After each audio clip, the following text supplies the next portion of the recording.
हाँ, तो विराट रूप और काल रूप का दर्शन करवाया था। ठीक है, तो ये विराट रूप और काल रूप में क्या फर्क है, कौन बोल सकते हैं?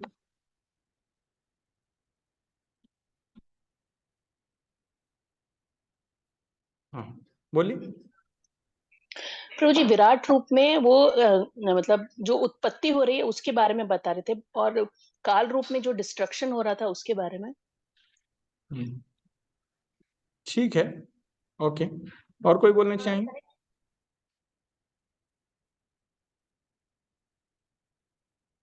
और कोई बोलना चाहेंगे? हरे कृष्णा प्रभु। हाँ, हरे कृष्ण माता जी, बोलिए। प्रभु,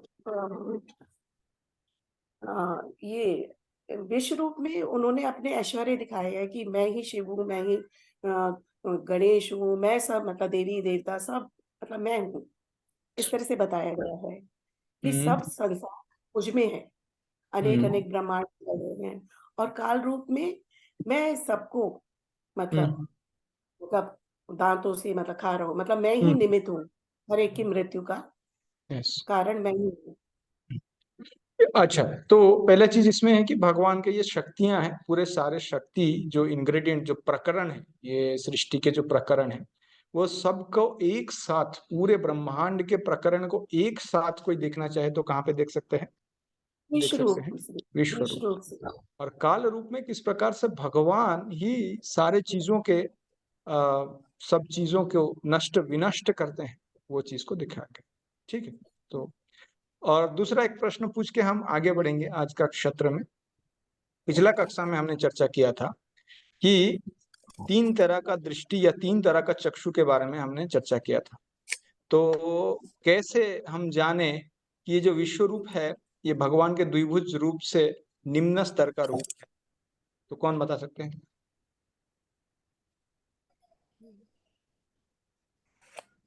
ओके, बोलिए माता जी। हरे कृष्ण प्रभु जी। हरे कृष्ण। क्योंकि उसके लिए सिर्फ दिव्य दृष्टि की आवश्यकता होती है, हम्म और वो प्रेम चक्षु से नीचे की तरफ आता है, यस, ओके, ठीक है। जो देवताओं के पास भी होते हैं। हम्म, ठीक और है, प्रेम चक्षु सिर्फ भक्तों के पास हो सकता है। ओके, ठीक है, धन्यवाद। तो देखिए, चर्म चक्षु होता है जो साधारण मनुष्य के पास होता है। जस्ट एक मिनट। हाँ, बोलिए माता जी, हरे बोलिए। कृष्ण प्रभु, ये हाँ काल जो रूप है वो भी देवताओं ने देखा। हाँ हाँ हाँ, देखा ना, देवताओं ने देखा ना, वो आगे बताएंगे कौन कौन देख रहे हैं, वो बताए ना। इतने सारे सिद्ध संगा सब देख रहे हैं आपको। प्रभु जी, एक रिक्वेस्ट है कि वो काल रूप जो है वो एक बार और मतलब दिखाइए आप स्क्रीन पर आज। हम्म, देखिए, काल रूप क्या है? काल रूप भगवान का जो विनष्टकारी रूप है वो है। उसमें भगवान जैसे विराट रूप में अनेक सर हैं, अनेक बाहु हैं, अनेक उनके जो नाभि या फिर उनके पेट दिख रहे हैं इस प्रकार से। और सारे देवी देवता, सारे लोक दिख रहे हैं, यानी कि पूरा ब्रह्मांड एक जगह पे दिख रहा है। ठीक है, पूरा सृष्टि एक जगह पे दिख रहा है। लेकिन काल रूप में जो रुद्र का कार्य है, जो कि सारा सृष्टि को विनष्ट करते हैं, अनेक अनेक मुखों से भगवान के अग्नि निकल रहा है। अब ये जो अग्नि निकलता है, ये अनंत के मुख से निकलता है। अनंत यानी भगवान के जो सैया हैं, गर्भोदक विष्णु के जो सैया हैं, उनके जब ब्रह्मा जी का अंत हो जाता है 100 वर्ष, तो उसके अंत में उनके मुख से अग्नि आता है और पूरा ब्रह्मांड जल के राख बन जाता है। और उसके बाद ये ब्रह्मांड नष्ट होके पूरा महाविष्णु के शरीर में फिर से प्रवेश कर जाते हैं सारे जीवात्मा, और फिर निद्रा के अवस्था में रहते हैं। तो वो जो विनाशकारी चीज है, जो रुद्र या शिव जी को भी दिया गया है करने के लिए, जिसमें वो तांडव नृत्य करते हैं और पूरा विनाश करते हैं सबका, तो वो रूप जो है वो भगवान काल रूप में दिखाते हैं। ठीक है, और भगवान यहाँ पे बताते हैं, पिछला श्लोक में हमने क्या चर्चा किया था, अगला, आख्या ही में को भवान उग्र रूप, नमस्तुते देव वर प्रसिद्ध, विज्ञातुम इच्छामि भवंतमाद्य नहीं प्रजानामि तब प्रवृत्ताम। तो ये काल रूप देख के अर्जुन इतना भयभीत हो गए। ये भगवान का बहुत भयंकर रूप होता है, जिसमें नष्ट, जो भी डिस्ट्रक्शन हम देख रहे हैं इस दुनिया में नष्ट जैसे होता रहता है, उसको संपूर्णतया भगवान दिखा रहे हैं एक जगह पे, इसीलिए बहुत ज्यादा भयंकर है। ठीक है, तो आज भगवान बताएंगे अपना इंट्रोडक्शन। ये श्री भगवान उवाच है, ये कौन बता रहे हैं?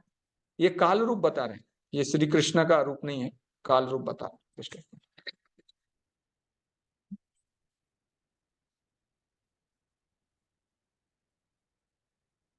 ठीक है, ओके। श्री भगवान उवाच कालोस्मि लोको क्षयकृत प्रवृद्धो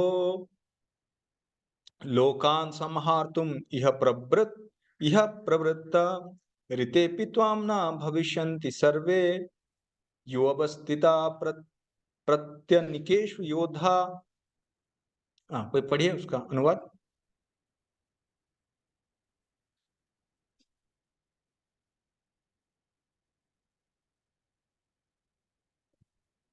हरे कृष्णा, कोई अनुवाद पढ़ सकते हैं? हरे कृष्णा प्रभु जी। हाँ, हरे कृष्णा, पढ़िए मत। भगवान ने कहा, समस्त जगतों में जग को विनष्ट करने वाला काल मैं हूँ, और मैं यहाँ समस्त लोगों का विनाश करने के लिए आया हूँ। तुम्हारे पांडवों के सिवा दोनों पक्षों के सारे योद्धा मारे जाएंगे। धन्यवाद। हम थोड़ा चर्चा करके फिर तात्पर्य में जाएंगे। ठीक है, तो पिछला श्लोक में जब काल रूप हमने चर्चा किया था, उसमें पिछला श्लोक में देखिए क्या पूछ रहे हैं अर्जुन। अर्जुन पूछ रहे हैं, हे देवेश, कृपा करके मुझे बतलाइए कि इतने उग्र रूप में आप कौन हैं। पहला चीज, हाँ, मैं आपको नमस्कार करता हूँ, कृपा करके मुझ पर प्रसन्न हो, आप आदि भगवान हैं। मैं आपको जानना चाहता हूँ क्योंकि मैं नहीं जान पा रहा हूँ कि आपका प्रयोजन क्या है, यानी आप कौन हैं और आप आए क्यों हैं। ये दो प्रश्न अर्जुन पूछ रहे हैं। ठीक है, देखिए 10वें अध्याय का अंत में जैसे हमने चर्चा किया था, तो भगवान ने क्या बताया कि मेरा एक छोटे से शक्ति का एक अंश से, आपकी आवाज नहीं आ रही सही।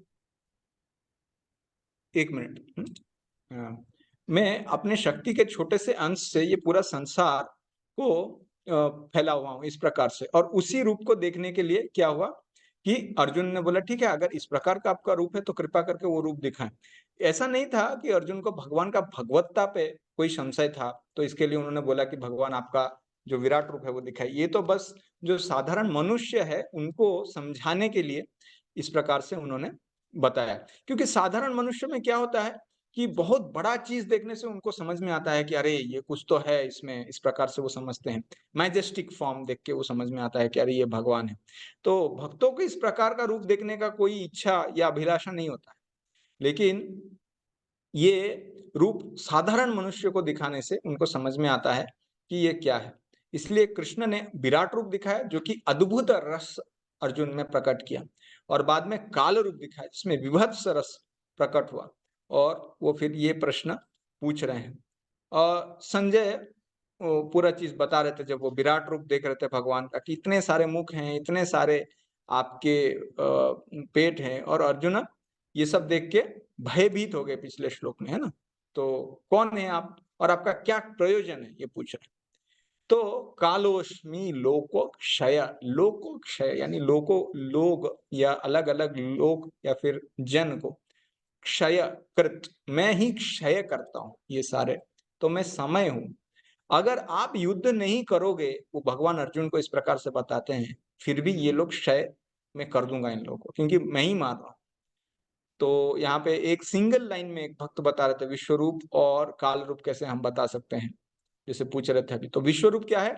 All elements of universe in one place, and काल रूप all destruction in one place, यानी सारे प्रकरण एक जगह पे है विश्व रूप, और सारा विनाशकारी शक्ति, विनाशकारी प्रदर्शन एक जगह पे, वो है काल रूप। और हमने देखा था काल रूप में किस प्रकार से कालोस्मि लोकक्षय, सबके मुख में काल रूप के मुख में सारे योद्धा प्रवेश कर रहे थे।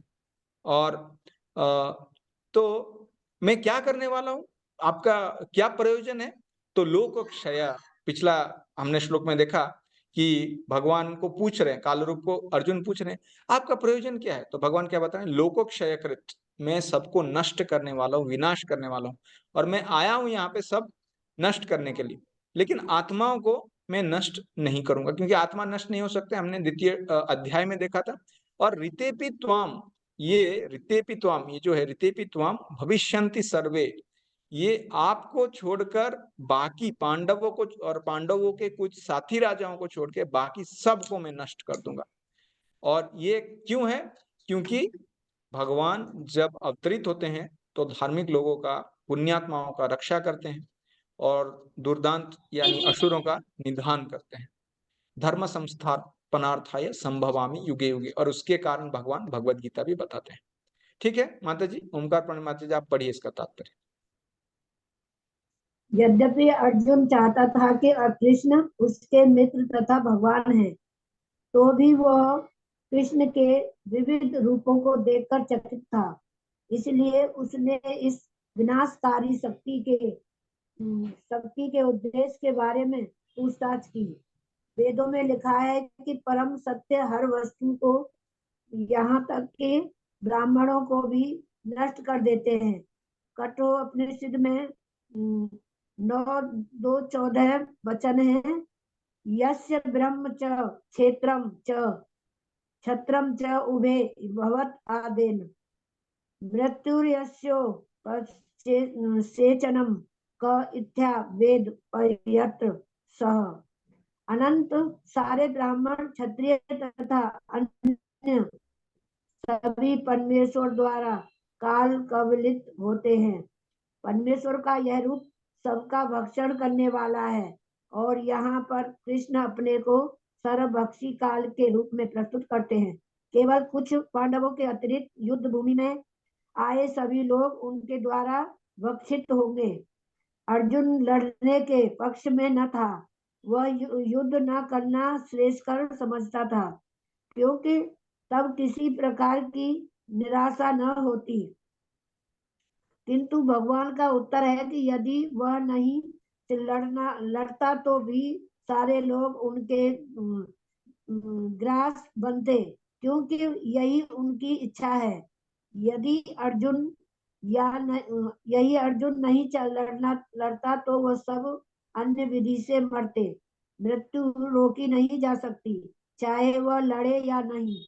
वस्तुतः वे पहले से मृत हैं, काल विनाश हैं, और परमेश्वर की इच्छा अनुसार सारे संसार को विनष्ट होना है।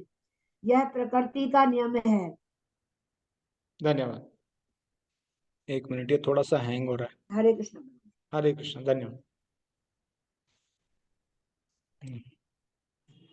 ओके, देखिए क्या बता रहे हैं कि अगर अर्जुन बोलते हैं कि मैं युद्ध नहीं करूंगा, तो फिर भगवान यहाँ पे क्या बता रहे हैं कि हे अर्जुन, तुम इन योद्धाओं को नहीं मार रहे हो, मैं मार रहा हूँ। काल रूप में मैं ही इन योद्धाओं को मार रहा हूँ, और इसीलिए मैं किस लिए आया हूँ?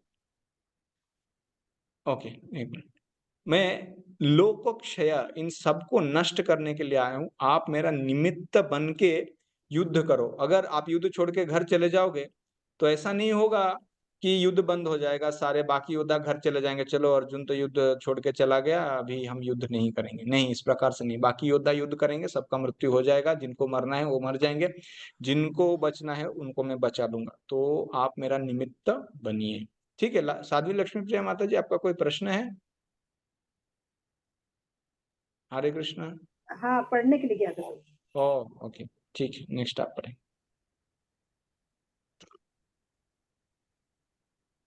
तस्मात् त्वम् उत्तिष्ठ यशो लभस्व, जित्वा शत्रून् भुङ्क्ष्व राज्यं समृद्धं मयैव एते निहिता पूर्वमेव निमित्तमात्रं भव सव्यसाचिन्।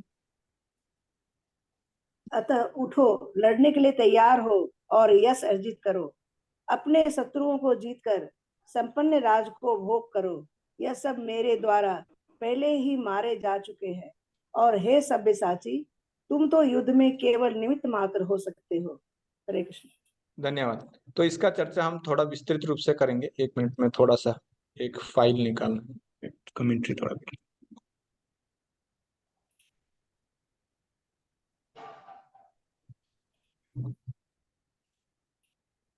एक मिनट।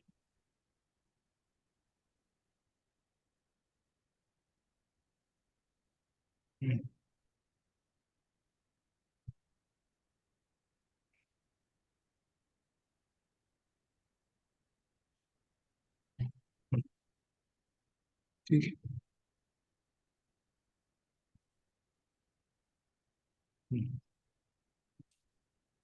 ठीक है, तो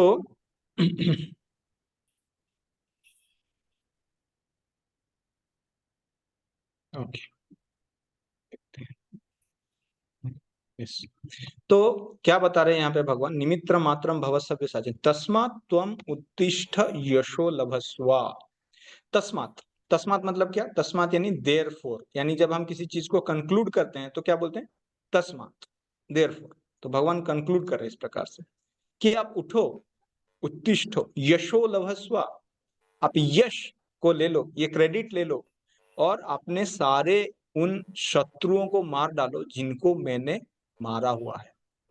ठीक है, तो अर्जुन को क्या बता रहे हैं भगवान कि तुम मेरा निमित्त बनो, तुम्हारे जरिए से मैं ये नष्ट कार्य करने वाला हूं, ये विनाश में तुम्हारे जरिए से करने वाला हूं। तो सव्यसाची, सव्यसाची यानी जो व्यक्ति बहुत स्किल्ड है, अर्जुन अपने दोनों हाथों से जो है बाण चला सकते थे।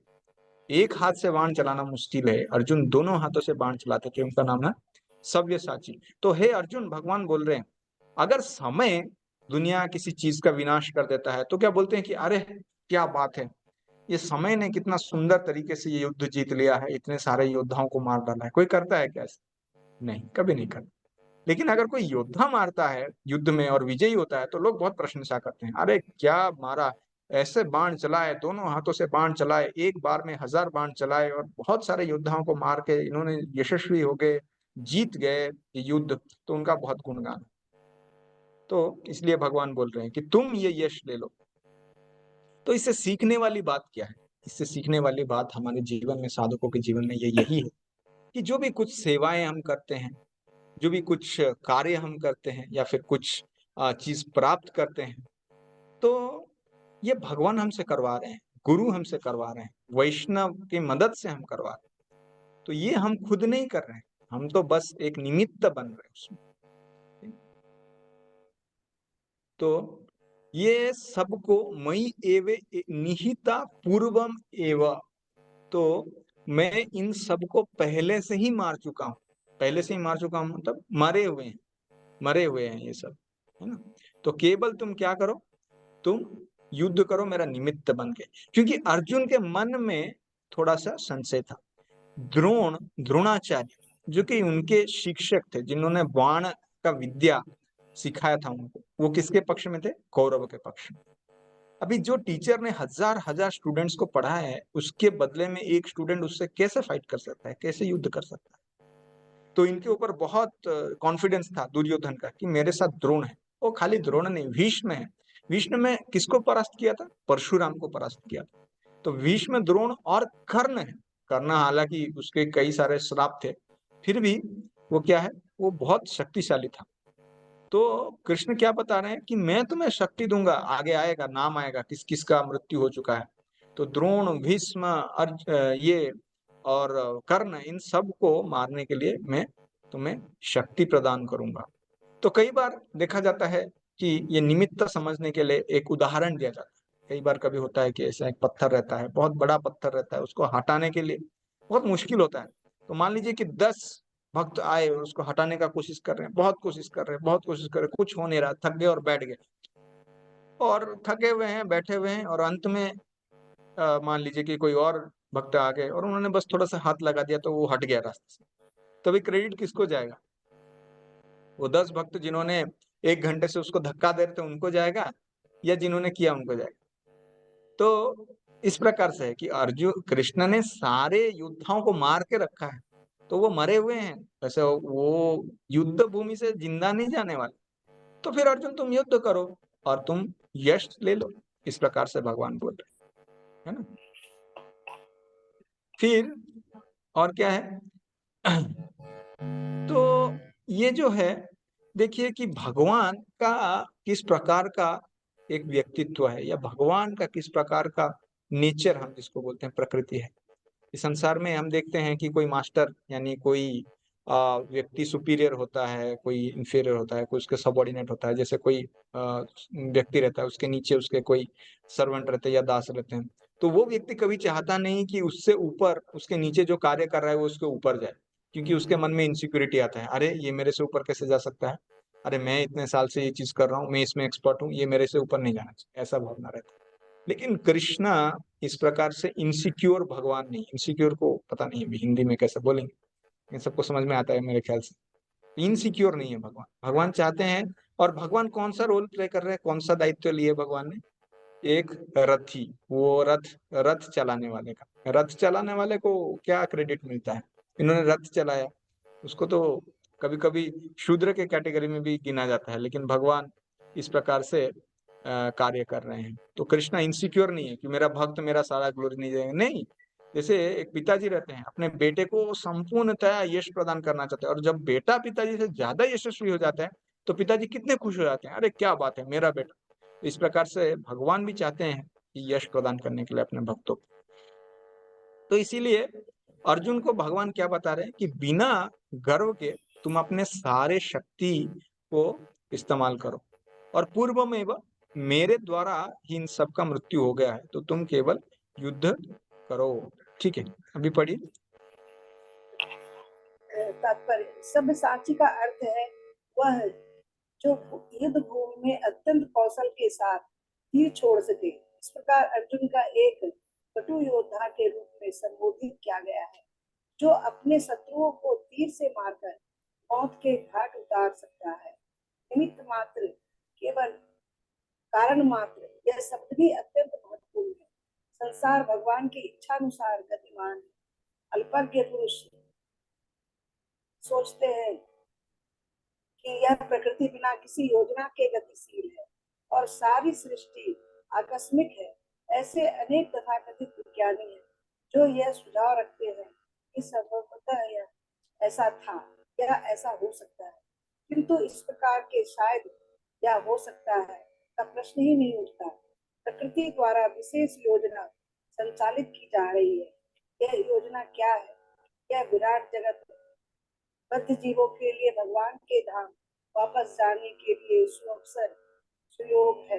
जब तक उनकी प्रवृत्ति प्रकृति के ऊपर प्रभुत्व स्थापित करने की रहती है, तब तक वे बद्ध रहते हैं।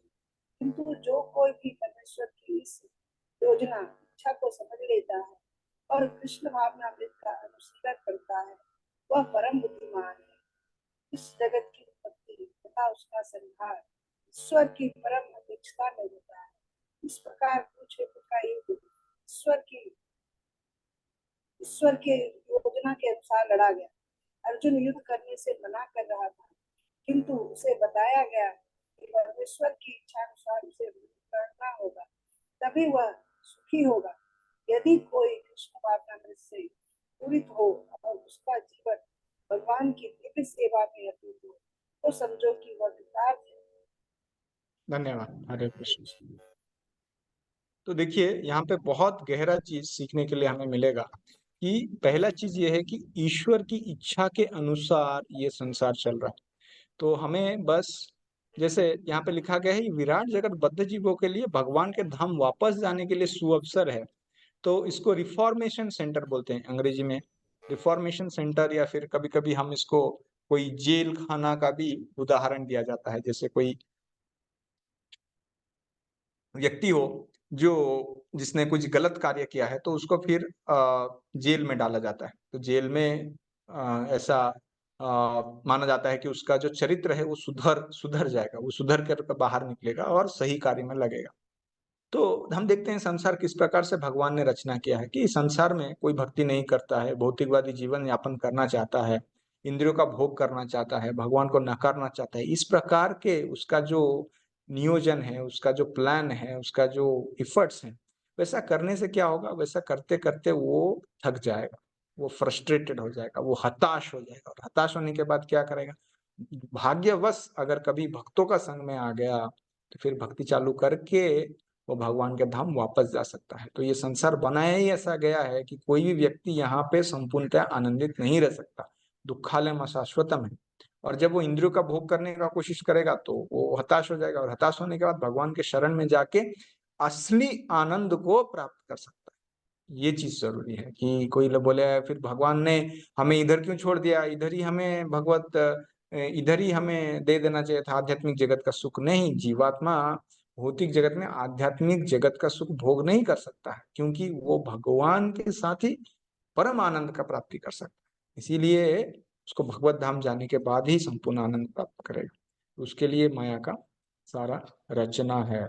और यहाँ पे सीखने के लिए और एक दो चीज हैं कि हम जो भी कुछ करते हैं, जो सेवाएं करते हैं, ये सेवा करने का शक्ति, ये सेवा करने का सामर्थ्य, ये गुरु और कृष्ण से आता है। और सेवा किसके कारण मिलता है? गुरु और कृष्ण के कारण मिलता है। और सेवा होता किसके कारण है? ये गुरु और कृष्ण के कारण होता है। तो फिर हमने क्या किया? तो हम बस मान जाते हैं उनका दिया गया ऑर्डर, उनका दिया गया जो इंस्ट्रक्शन, उसको पालन करने को हम मान जाते हैं। तो इसके लिए क्या होता है, जो भी क्रेडिट हमें मिलता है उसके कारण मिलता है। ये जो प्लान है, कोई भी सेवा का हो, कुछ प्रोजेक्ट का हो, या फिर ये कुरुक्षेत्र युद्ध का हो, ये बनाया किसके द्वारा गया है? कृष्ण के द्वारा। और इसको संभव करने का जो जरिया है, उसका संभव करने के लिए जो प्रकरण, जो भी अलग अलग चीज चाहिए, वो भी कृष्ण प्रदान करते हैं। और इसको करने का बुद्धि, ये भी कृष्ण प्रदान करते हैं। तो फिर हम क्या करते हैं? हम केवल हाँ बोलते हैं, हम केवल अग्री करते हैं भगवान के प्लान से। और यही जीवात्मा का सही में कुछ क्रेडिट है तो है। जैसे पत्रम पुष्पम फलम तोयम यो में भक्तिया प्रयच्छति। तो पत्र तो हमने सृष्टि नहीं किए, ना ही पेड़ सृष्टि किए, ना ही पुष्प सृष्टि किए। लेकिन अगर किसी के पास ये है, या कोई इसको जाके बाजार से हो, अलग जगह से लेके आता है और भक्ति के माध्यम से भगवान को प्रदान करता है, तो भक्ति में वो आगे बढ़ता है। तो इसमें उसने क्या किया? ना तो उसने पत्र और पुष्प सृष्टि किया, ना ही पत्रम पुष्पम फलम तोयम का श्लोक उसको पता था। ये तो भगवान ने गीता में बताया और अलग अलग भक्त ने उसको बताया, तो हमें पता चला। तो हम अभी भगवान का सृष्टि किया हुआ चीज लाके भगवान को प्रदान कर रहे हैं भक्ति के भावना से। तो फिर हमारा भक्ति में प्रगति हो रहा है इस प्रकार से। और एक जरूरी चीज यहाँ पे समझना है। देखिए, अर्जुन कौन थे? अर्जुन सब्यसाची थे। सब्यसाची में दोनों हाथ से वो बाण चला सकते थे। वो कलयुग का कोई साधारण जीव नहीं थे जिसको कि वो धनुष उठाने के लिए भी उसके हाथ में शक्ति नहीं रहता है, कलयुग का जीवात्मा। लेकिन वो बहुत शक्तिशाली थे। और इतने शक्तिशाली, इतने सामर्थ्यवान होने के बाद, सब्यसाची होने के बाद, वो क्या बोल रहे? भगवान उनको बोले निमित्त मात्रम भव सब्यसाची। वो ये नहीं बोल रहे अरे मैं तो सब्यसाची हूँ, मैं क्यों निमित्त बनूं? मैं निमित्त नहीं बनूंगा। अरे मैं अपने बल से ये युद्ध जीतूंगा, मेरे पास भी स्किल्स है, मैं कुछ कमी नहीं। वो हमें सिखा रहे हैं सब्यसाची होने के बाद भी वो भगवान के निमित्त बने। इसलिए भगवान का निमित्त बनना, गुरु के हाथ में निमित्त बनना, वैष्णव के हाथ में निमित्त बनना, ये हमारे जीवन का सबसे श्रेयस्कर चीज है। तो अगले श्लोक में जाएंगे कि कौन कौन जो है भगवान, उनका नाम बताएंगे। अर्जुन के मन में जो संशय था वो दूर करेंगे भगवान। द्रोणम च भीष्मं च जयद्रथं च कर्णं तथा अन्यापि योध वीरान् मया हतस्त्वं जहिमा व्यतिष्ठा युद्धस्म जेतासि रणे सपत्नान्। ठीक है, दिव्य रूप माता जी पढ़िए, फिर पुण्यात्मा सुपर रूप पढ़े। हरे कृष्ण। द्रोण, भीष्म, जयद्रथ, कर्ण तथा अन्य महान योद्धा पहले ही मारे जा चुके हैं, अतः तुम उनका वध करो और उनकी भी विचलित और कनिक भी विचलित न हो। युद्ध में तुम इस शत्रु को परास्त करो। धन्यवाद। थोड़ा हम चर्चा करके फिर जाएंगे तात्पर्य में, ठीक है? 1 मिनट। द्रोणम च भीष्मम च जयद्रथम। तो हमने जैसे चर्चा किया था कि ये जो है कृष्ण जिनको मार चुके हैं उनका नाम बता रहे हैं। वैसे तो कई सारे कौरव हैं जिनको बताएंगे भगवान, लेकिन ये द्रोण का नाम क्यों ले रहे हैं यहाँ पे? कि आप जीतोगे, भगवान यहाँ पे एक तरह से बता रहे हैं ये तो मैच फिक्सिंग है, मैंने रिजल्ट तय करके रखा है, तुम बस मैच खेलो, जीत जाओगे, इस प्रकार से भगवान बता रहे हैं। और हम देखते हैं भगवत गीता 2य अध्याय का 6ठा श्लोक में अर्जुन को लगता है कि कैसे जीत सकते हैं हम। तो भगवान यहाँ पे एक शब्द यूज कर रहे हैं कि जेतासी, है ना। तो कौन जीतेगा, तो भगवान बोल रहे थे तुम ही जीतोगे, तो इसमें कोई ये नहीं। तो कर्ण और जयद्रथ जो है, ये जयद्रथ को एक वरदान मिला था इंद्र से, सॉरी शिव जी से, कि पांडव को कभी भी रोक सकता है। तो अर्जुन के मन में थोड़ा संशय था कि कैसे जीतेंगे हम। तो भगवान यहाँ पे एक शब्द इस्तेमाल किए हैं, जेतासी, तो तुम ही जीतोगे। तो द्वितीय अध्याय में जो अर्जुन का मन में एक संशय था, वो यहाँ पे भगवान दूर कर रहे हैं। ठीक है, ठीक है, तात्पर्य पढ़िए, दिव्य रूपा माता जी, तात्पर्य पढ़िए। हरे कृष्णा। ठीक है, पुण्यात्मा श्रीधर प्रभु आप पढ़िए। जी सर। हरे कृष्णा प्रभु जी। हाँ ठीक है, ठीक है, दिव्य प्रत्येक रूपा माता जी, योजना ठीक है, पढ़िए। को अनम्यूट नहीं हाँ हो रहा ठीक था है, प्रभु जी। पढ़िए। प्रत्येक योजना भगवान द्वारा बनती है, किंतु वे अपने भक्तों पर इतने कृपालु रहते हैं कि जो भक्त उनकी इच्छा अनुसार उनकी योजना का पालन करते हैं, उन्हें ही वे उसका श्रेय देते हैं। अतः जीवन को इस प्रकार गतिशील होना चाहिए कि प्रत्येक व्यक्ति कृष्ण भावनामृत में कर्म करे और गुरु के माध्यम से भगवान को जाने। भगवान की योजनाएं उन्हीं की कृपा से समझी जाती है और भक्तों की योजनाएं उनकी ही योजनाएं हैं। मनुष्य को चाहिए कि ऐसी योजनाओं का अनुसरण करे और जीवन संघर्ष में विजयी बने। हरे कृष्ण प्रभु जी। हरे कृष्ण। क्या हुआ ये तो, ओके, ठीक है। तो हम देखते हैं, देखिए यहाँ पे अगर हम भगवान का जो इच्छा है, भगवान का जो योजना है, और उस योजना में हम अपने आप को सम्मिलित करते हैं, तो भगवान वैसे व्यक्ति को उसका यश बढ़ाने में लगे रहते हैं। भगवान को बहुत आनंद आता है ऐसा व्यक्ति को यश प्रदान करने के लिए। तो हम जो भी कृष्ण का हम योजना है उसको संपन्न करने के लिए मैन पावर लगाते हैं, कभी कभी अपना धन लगाते हैं, जन लगाते हैं, अपना बुद्धि लगाते हैं, कुछ भी समय प्रदान करते हैं। तो ये सारा चीज जो है अगर हम करते हैं तो फिर क्या है, ये कृष्ण ने प्रदान किया है। ये सारा जो भी शक्ति है, जो भी धन है, जो भी बुद्धि है, जो भी समय है, जो भी सामर्थ्य है, शरीर में जो बल है, जो भी है, हमारे अंदर अलग अलग कलाएं हैं, ये प्रदान किसने किया है, कृष्ण ने किया। और कृष्ण का प्रदत्त ये सारा जो चीज हम भगवान की सेवा में लगाते हैं, अगर हम भगवान की सेवा में नहीं लगा के इंद्रिय भोग में लगाएंगे, भोग विलास में लगाएंगे, माया में लगाएंगे, तो हमारा जीवन क्या होगा, वो नष्ट हो जाएगा। हमें भगवान का जो है, भगवान का कृपा नहीं मिलेगा।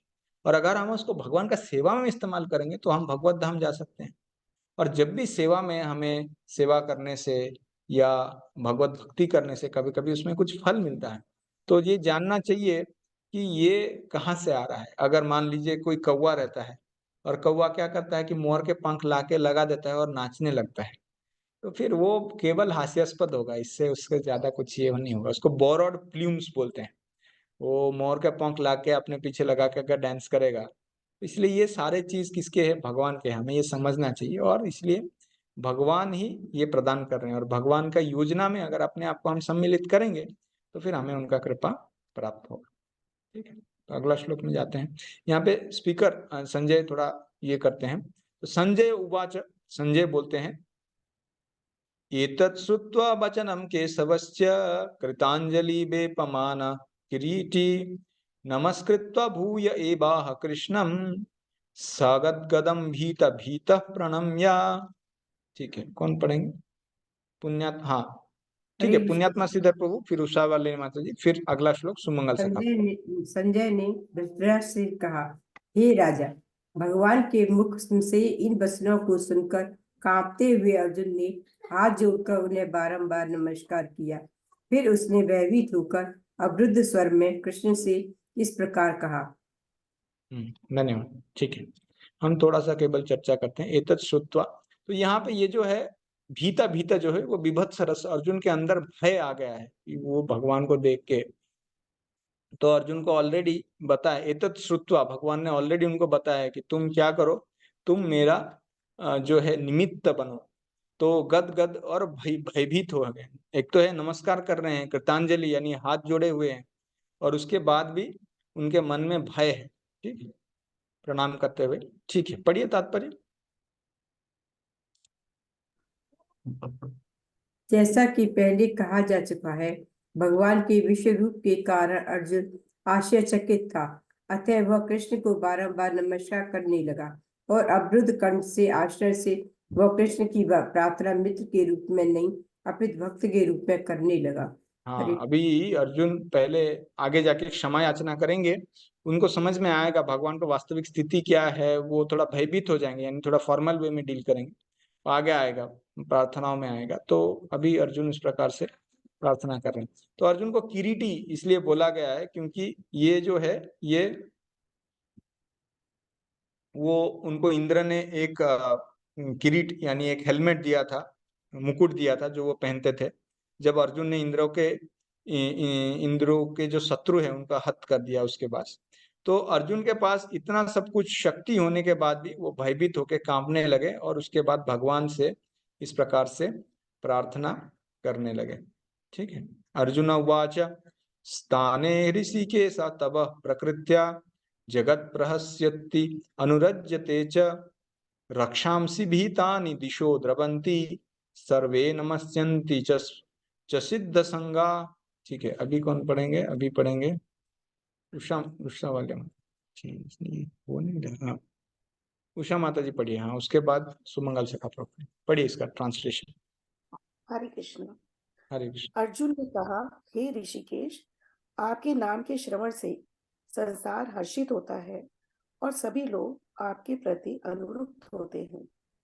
यद्यपि सिद्ध पुरुष आपको नमस्कार करते हुए हैं, किंतु असुरगण भयभीत है और इधर उधर भाग रहे हैं। यह ठीक ही हुआ है। ठीक है, तो हम थोड़ा चर्चा करेंगे यहाँ पे। अभी अर्जुन जो है वो प्रार्थनाएं चालू कर रहे हैं। ठीक है, अर्जुन ने विराट रूप देखा, काल रूप देखा, और देखा कि अलग अलग जो देवी देवता महर्षि गण है, दिव्य जीवात जो स्वर्गलोक में है, वो लोग अलग अलग प्रार्थनाएं कर रहे हैं भगवान को। ये सब देखने के बाद अर्जुन अभी 36 यानी अब से लेके 38, 36, 37, 38 इसमें भगवान का गुणगान करेंगे, उनका विश्व रूप का गुणगान करेंगे। 29 और 40 में वो भगवान को जो है उनको दंडवत करेंगे। 41 से 44 में अर्जुन एक बहुत ही ज्यादा जो है एक रेवरेंशियल मोड यानी बहुत ही ज्यादा एक फॉर्मल मोड में जाके भगवान से क्षमा याचना करेंगे। और 45 से 46 में भगवान का ये रूप जो काल रूप है, इसको अपने अंदर लेके भगवान का नारायण रूप का दर्शन करने के लिए वो याचना करेंगे। तो ये अर्जुन के जो प्रार्थना है इस प्रकार से है। 36, 37, 38 में गुणगान है ये विश्व रूप का, फिर उसके बाद भगवान को दंडवत है, और उसके बाद भगवान से क्षमा याचना है, और फिर भगवान से अपना रूप दिखाने के लिए एक भगवान से रिक्वेस्ट है। तो देखिए ये जो अर्जुन के प्रार्थनाएं हैं, तो इसमें से हमें सीखने के लिए भी कुछ चीज है। जैसे भी हम मंदिर में जाते हैं, भगवान के दर्शन लेते हैं, तो हमें भी जब पहले अभी यहाँ पे हम तो पहले दंडवत करते हैं भगवान को मंदिर हॉल में घुसने के बाद, तो सबसे पहले जाके नहीं बोलना चाहिए भगवान मेरा ना अभी ये प्रॉब्लम है, थोड़ा सॉल्व कर दीजिए। नहीं, कई बार मैं अपने आप को देखता हूँ इस प्रकार से प्रार्थनाएं होती है कि ये है, इसको थोड़ा आप सॉल्व कर दीजिए, बस हो गया, अभी मैं जा रहा हूँ, आप देख लीजिए थोड़ा। तो इस प्रकार से भगवान से प्रार्थना नहीं करना चाहिए। सबसे पहले जाके भगवान को दंडवत करना चाहिए और भगवान का गुणगान करना चाहिए। भगवान आप कितने कृपालु हैं, आप कितने दयालु हैं, आप पतित जीवात्माओं का उद्धार करते हैं, आप इतने करुणामय हैं, आप बार बार आते हैं संसार में, और आपके कारण हमें ये भक्ति का जो भी है ज्ञान, भक्ति का जो मार्ग है उसमें आने का मौका मिला है इस प्रकार से। और फिर भगवान से कुछ क्षमा भी याचना करना चाहिए कि हे भगवान आप क्षमा कीजिए, हमारे से कुछ अगर गलती हुई हो, कुछ अपराध हुआ है, या फिर हम अच्छे से आपका भक्ति नहीं कर पा रहे हो, ये भी एक एलिमेंट हो गया। और तीसरा क्या हो गया कि भगवान को अपना स्वरूप दिखाने के लिए, देखिए भगवान तो ऐसे विग्रह रूप में प्रकट होते हैं, लेकिन विग्रह रूप को हम कितना दूर भगवान के रूप में देख पाते हैं, ये हमारा श्रद्धा के ऊपर जो है निर्भर है। तो हमें भगवान का अच्छे से दर्शन हो, और फिर कोई अभिलाषा हो, अभिलाषा भी भगवान से प्रकट कर सकते हैं, और फिर इस प्रकार से हम भगवान का दर्शन कर सकते हैं। ठीक है,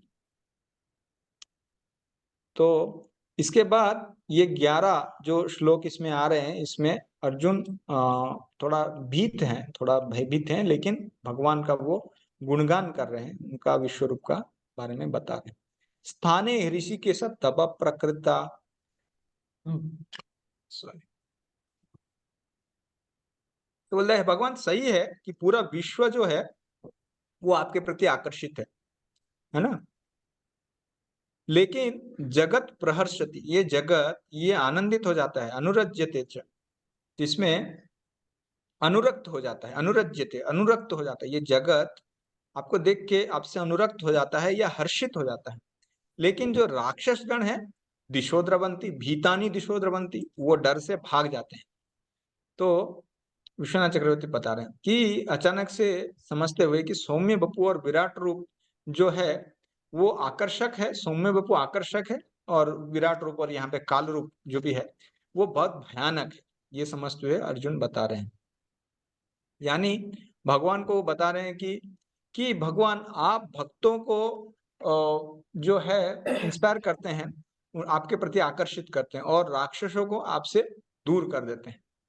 और इस प्रकार से पूरा जो ये जगत है, ये संकीर्तन से, आपका संकीर्तन से वो क्या होता है, बहुत आनंदित हो, तब प्रकृतया, कीर्तन से, तब प्रकृष्ट रूपेण कीर्ति, कीर्ति यानी कीर्तन, आपके कीर्तन से अनुरज्यते, वो पूरा संसार, और प्रहर्षि प्रकृष्ट रूपेण हर्ष, बहुत आनंदित हो जाता है, हर्षित हो जाता है। हम देखते हैं, हम संकीर्तन में जाते हैं या फिर भक्त लोग है अपने घर में भी, कभी भी कुछ कार्यक्रम है या फिर कोई सेलिब्रेशन है, कुछ करते हैं तो संकीर्तन करते हैं, तो कीर्तन करते हैं, भगवान के नामों का कीर्तन करते हैं। ये भगवान के नामों का कीर्तन करना इतना, ये युग धर्म है वास्तव में। और कोई कितना भी पतित क्यों ना हो, कोई कितना भी पापी क्यों ना हो, अगर कोई नया व्यक्ति ये संकीर्तन के संस्पर्श में आ जाता है, बहुत आनंदित हो जाता है। वास्तव में उसके अंदर श्रद्धा का बीज ये संकीर्तन से बोया जा सकता है, उसका थोड़ा सा भी श्रद्धा आ गया भगवान के नाम के प्रति। यहाँ तक कि प्रभुपाद के शिष्य बोलते थे कि जब कोई वो हरिनाम के लिए जाते थे, हमारे मंदिर में भी भक्त सुबह शाम हरिनाम के लिए जाते हैं, तो ये हरिनाम क्या है, वास्तव में ये हरिनाम सबसे जो है महान कार्य है। इससे हम चैतन्य महाप्रभु का कृपा खाली मनुष्य को नहीं, स्थावर जंगम सबको हम बांटते हैं, जो पेड़ के स्थिति में हैं, जो बाकी दृश्यमान पशु हैं, अदृश्य पशु हैं, सबको हम हरिनाम बांटते हैं। और इससे कारण ये जगत प्रहर्षति, बहुत आनंदित हो जाते हैं लोग।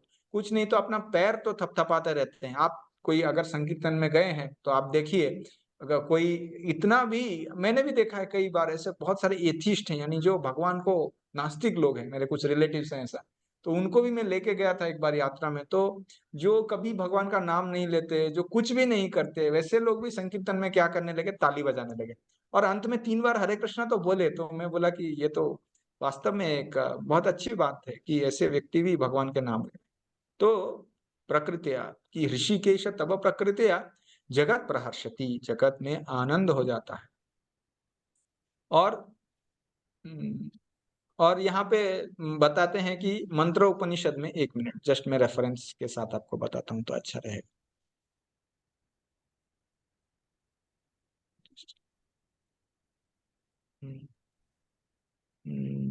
ओके, हाँ, this verse is very famous in mantra shastra for its ability to give protection from राक्षसस, ये विश्वनाथ चक्रवर्ती ठाकुर बता रहे हैं।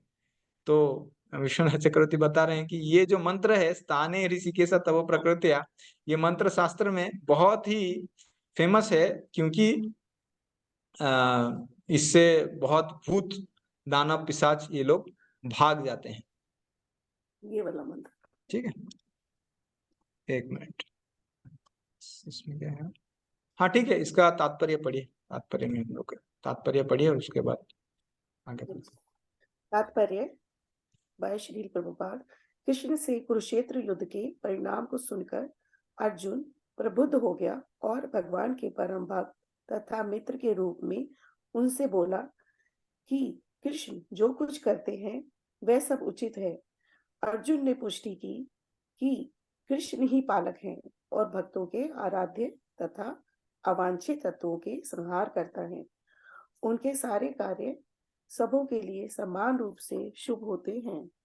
यहाँ पर अर्जुन यह समझ पाता है कि जब युद्ध निश्चित रूप से होना था, तो अंतरिक्ष से अनेक देवता, सिद्ध तथा उच्चतर लोकों के बुद्धिमान प्राणी युद्ध को देख रहे थे, क्योंकि युद्ध में कृष्ण उपस्थित थे।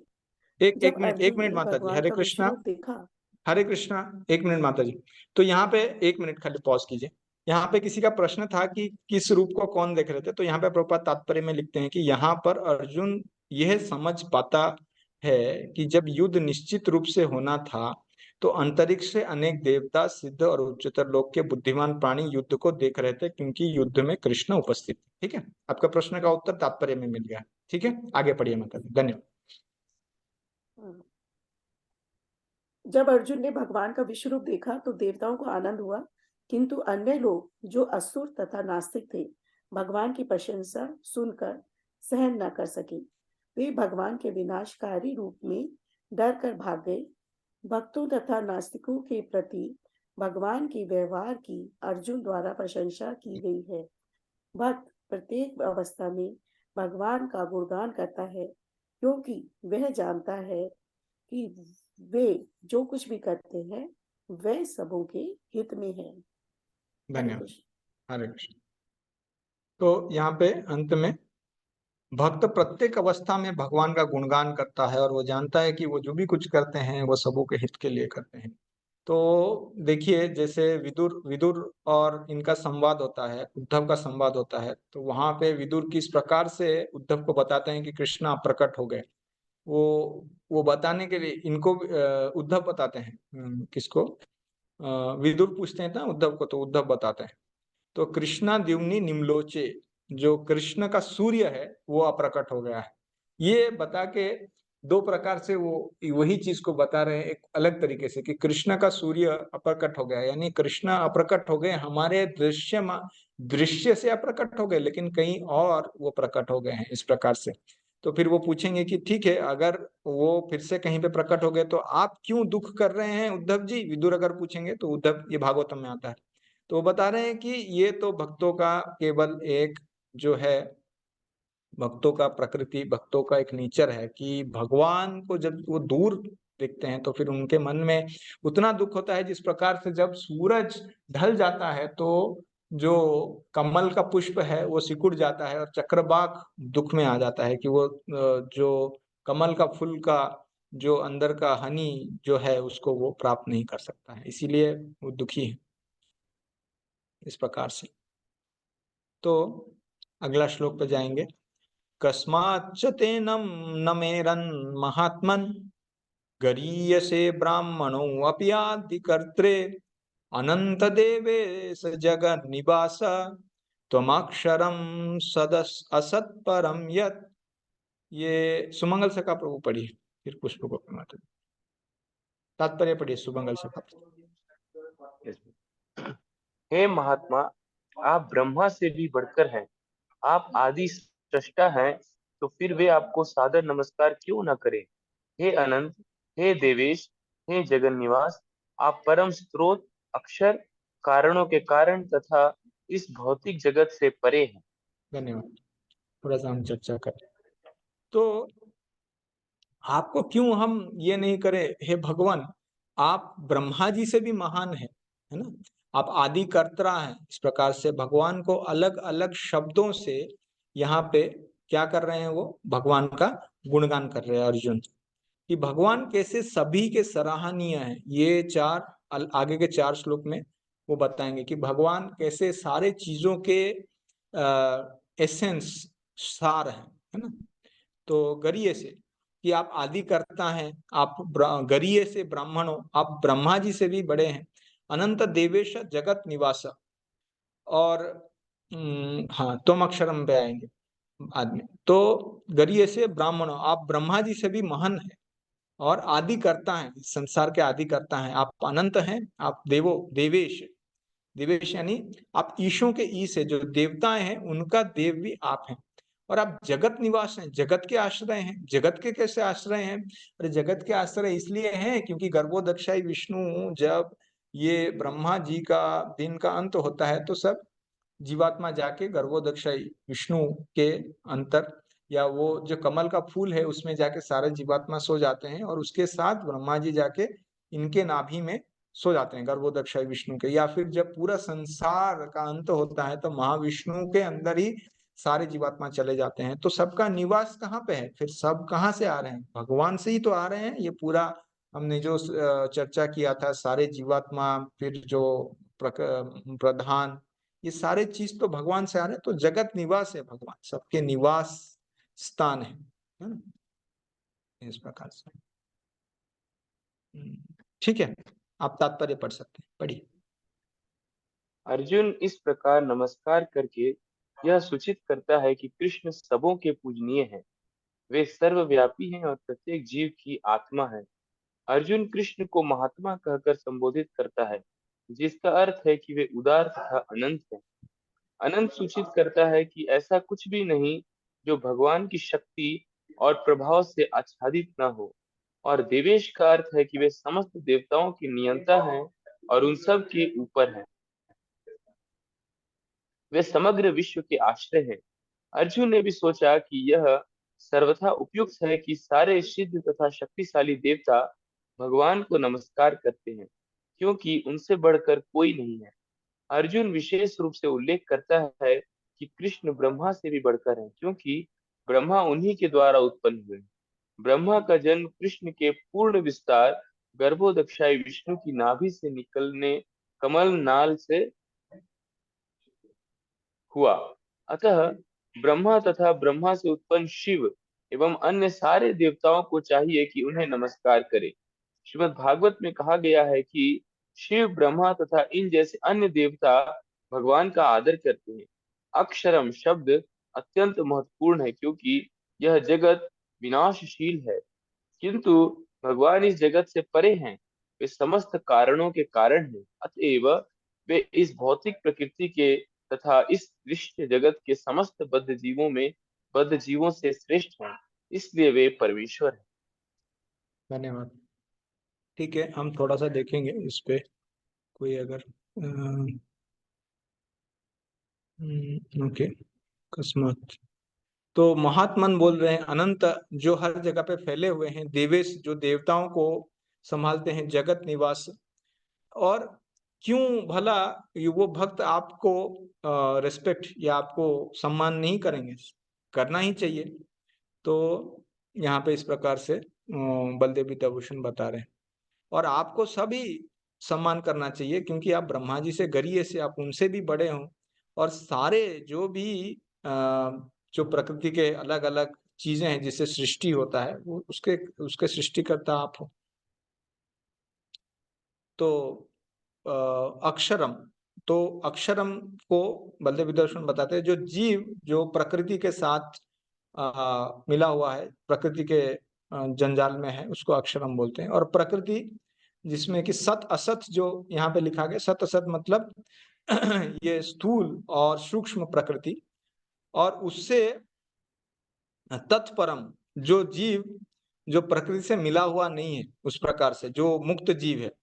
तो ये सब भी आप ही से तो आते हैं, आप ही तो सृष्टि करता है इन सब के। तो वही बता रहे हैं यहाँ पे। और सारा प्रश्न इसमें क्या होता है? ठीक है, सदस्य लोग, ठीक है, हमने डिस्कस किया। Okay, yes, go to the next verse. त्वमादिदेव पुरुष पुराण, त्वमस्य विश्वस्य परम निधानम, वेतस्य वेद्यं च परम च धाम, त्वया ततं विश्वम अनंत रूपा। ठीक है, पुष्पगोपी माता जी पढ़ी। आप आदि देव, सनातन पुरुष तथा इस दृश्य जगत के परम आश्रय है। आप सब कुछ जानने वाले हैं और आप ही वह सब कुछ है जो जानने योग्य है। आप भौतिक गुणों से परे परम आश्रय है। हे अनंत रूप, यह संपूर्ण दृश्य जगत आपसे व्याप्त है। ठीक है, धन्यवाद। थोड़ा चर्चा करके फिर हम, तो भगवान क्या बता रहे हैं? पुरुष पुराण। ये पुरुष पुराण हम कहाँ पे देखते हैं? हम ब्रह्म संहिता में भी देखते हैं। और भगवान कहाँ पे बताते हैं गीता में? अहम सर्वस्य प्रभव मत्त सर्वम प्रवर्तते इति मत्वा भजन्ते मां, यहाँ पे बताते। तो सर्वस्य विश्वस्य परम निधानम, तो निधानम हमने देखा किस प्रकार से महाविष्णु से भी आते हैं। तो वेतस्य वेद्यम, तो बलदेव विद्याभूषण पूछते हैं यहाँ पे कि वेतस्य वेद्यम, कैसे जो सब कुछ जान, how can he be the Noire of everything, कैसे कोई जो सब कुछ जानता है उसी को ही जानना चाहिए। तो वो उत्तर में बताते हैं कि जिसको जानने योग्य है, ज्ञेय है, वो परमात्मा है। और भगवान गीता में क्या बताते हैं, उनको जानना चाहिए। क्यों? क्योंकि वेदैश्च सर्वैर अहमेव वेद्य, और क्योंकि आप पूरे विश्व में आपके शक्ति के द्वारा फैले हुए हो और आप ही ये आध्यात्मिक जगत हो, परम धाम हो, तो इसीलिए आप ही ज्ञेय भी हो, इस प्रकार से बताते हैं। हाँ, यहाँ पे बेसिकली मत्स्तानी सर्वभूतानी बोल के एक श्लोक आता है जिसमें भगवान बताते हैं कि सब कुछ मेरे पर आश्रित है ना। ठीक है, आप तात्पर्य पढ़िए। प्रत्येक वस्तु भगवान पर आश्रित है, अतः वे ही परम आश्रय है। निधानम का अर्थ है ब्रह्म तेज समेत सारी वस्तुएं भगवान कृष्ण पर आश्रित है। वे इस संसार में घटित होने वाली प्रत्येक घटना को जानने वाले हैं, और यदि ज्ञान का कोई अंत है तो वे ही समस्त ज्ञान के अंत है। अतः वे ज्ञाता है और ज्ञेय वेद्यम भी। वे जानते हैं क्योंकि वे सर्वव्यापी है। वैकुंठ लोक में कारण स्वरूप होने से वे दिव्य है। वे दिव्य लोक में भी प्रधान पुरुष है। धन्यवाद। तो प्रभुपाद जी भी वही चीज बता रहे हैं, अतः वो ज्ञाता भी है और ज्ञेय भी है, यानी वेद्यम भी है और वेत्तस्य भी है, और वो जानने योग्य है क्योंकि वे सर्वव्यापी है। तो इसलिए उनको यहाँ पे अलग अलग प्रार्थना में अर्जुन भगवान को क्या कर रहे हैं, भगवान का गुणगान कर रहे हैं। ठीक है, तो आगे का श्लोक देखते हैं। वायुर्यमो यज्ञ वरुण शशांक प्रजापति त्वं प्रपितामहश्च नमो नमस्ते सहस्र कृत्वा पुनश्च भूयोपि नमो नमस्ते। पढ़िए। हाँ, नटराज प्रभु, नटराज कृष्ण प्रभु पढ़िए। हाँ, हरे कृष्णा। हाँ, हरे कृष्ण। आप वायु हैं तथा परम नियता भी है। आप अग्नि है, जल है तथा चंद्रमा है। आप आदि जीव ब्रह्मा है और आप प्रपितामह है। अतः आपको 1000 बार नमस्कार है और पुनः पुनः नमस्कार है। धन्यवाद। ठीक है, थोड़ा चर्चा करके जाएंगे। तो वायु, अग्नि, इंद्र, वरुण, प्रजापति, ये सारे क्या है, मैं आपको बार बार क्या कर रहा हूँ, मैं आपको सम्मान कर रहा हूँ। तो विश्वनाथ चक्रवर्ती बता रहे हैं कि सारे चीजों का सार वायु का, जैसे स्पर्श, वायु, हम तन मात्रा के बारे में थोड़ा चर्चा किए थे। ये सारे जो 5 चीज है, जो भूमि रपो नलो वायु खम मनु बुद्धि रेव च, ये सारे जो प्रकृति के सूक्ष्म जो स्थूल चीज है, तो उसका सार भी भगवान है। जैसे जल, रसो हम अपसु कौनते, या फिर जो अग्नि है, उसमें क्या उसका सार है, जो आकार है उसका सार है। वैसे ईथर, तो उसका शब्द है। तो हर चीज को अपना धर्म कौन प्रदान कर रहे हैं, भगवान प्रदान कर रहे हैं। और आप प्रपितामह है क्योंकि आप ब्रह्मा जी से सब कुछ उत्पन्न हुआ है, या ब्रह्मा जी से प्रजापति आए हैं, प्रजापति से हम आए हैं, तो फिर ब्रह्मा जी हमारे पितामह हो गए और आप हमारे प्रपितामह हो गए, इस प्रकार से। और पुनश्च भूयात, बार बार नमो नमस्ते, मैं आपको दंडवत कर रहा हूँ, या फिर मैं आपको नमस्कार कर रहा हूँ। और इसमें हम ऑल साइड्स नहीं लिखा है ना, ठीक है, इसका आप पढ़िए ट्रांसलेशन, सॉरी तात्पर्य पढ़िए। भगवान को वायु कहा गया है क्योंकि वायु सर्वव्यापी होने के कारण समस्त देवताओं का मुख्य अधिष्ठाता है। अर्जुन कृष्ण को प्रपितामह कहकर संबोधित करता है क्योंकि वे विश्व के प्रथम जीव ब्रह्मा के पिता है। धन्यवाद। ठीक है। नमः पुरस्तात् अथ पृष्ठतस्ते नमस्तेस्तु नमस्तेस्तु ते सर्वत एव सर्व अनंत वीर्यम् अप्रतिम विक्रमस्त्वं सर्व ये समाप्नोषि कैसे ततोऽसि हटेगा? सर्व। हरे कृष्णा, कृपया म्यूट कीजिए, कृपया अपने आप सबको म्यूट करके रखिए। ठीक है, ठीक है, आगे ये श्लोक का कौन पढ़ेंगे, ट्रांसलेशन पढ़िए। सुमंगल सका प्रभु, ठीक है, पढ़िए। आप आपको आपको आगे पीछे तथा चारों ओर से नमस्कार है। हे अच्युत शक्ति, आप अनंत पराक्रम के स्वामी हैं। आप सर्वव्यापी हैं, अतः आप सब कुछ हैं। ठीक है, थोड़ा चर्चा करेंगे। तो मैं आपको सब तरफ से दंडवत करता हूँ, आपका असीम शक्ति है। तो यहाँ पे विश्वनाथ बताएंगे कि जैसे बहुत भक्ति से, पता नहीं कि कितना कितना सफिशिएंट होगा, या फिर कितना, किस प्रकार से इनको सम्मान दिखाना चाहिए, किस प्रकार से भगवान को जो है इनका भक्ति करना चाहिए। तो अर्जुन बार बार भगवान को दंडवत कर रहे हैं, और आगे से, पीछे से, साइड से, हर जगह से बार बार।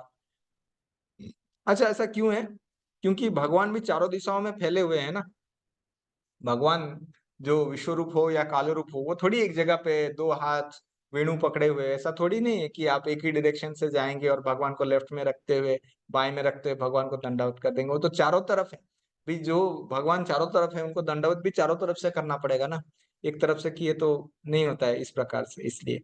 और आपको अमित विक्रमा, आपका कोई मतलब लिमिट नहीं है, आपका शक्ति का बहुत शक्तिमान है, असीम शक्ति है आपके पास, अनंत वीर्य है, अमित वीर्य। जैसे भीम के पास, ये बलदेव विद्यार्थी बता रहे, जैसे भीम के पास बहुत शारीरिक शक्ति था और दुर्योधन के पास बुद्धि था, लेकिन सर्वसमाप्नोसी, आप उन सबसे परे हैं, ये सब आपके पास है।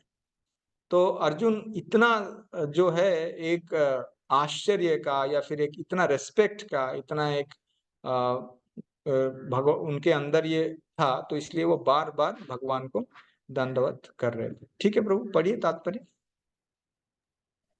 कृष्ण के प्रेम से अभिभूत उनका मित्र अर्जुन सभी दिशाओं से उनको नमस्कार कर रहा है।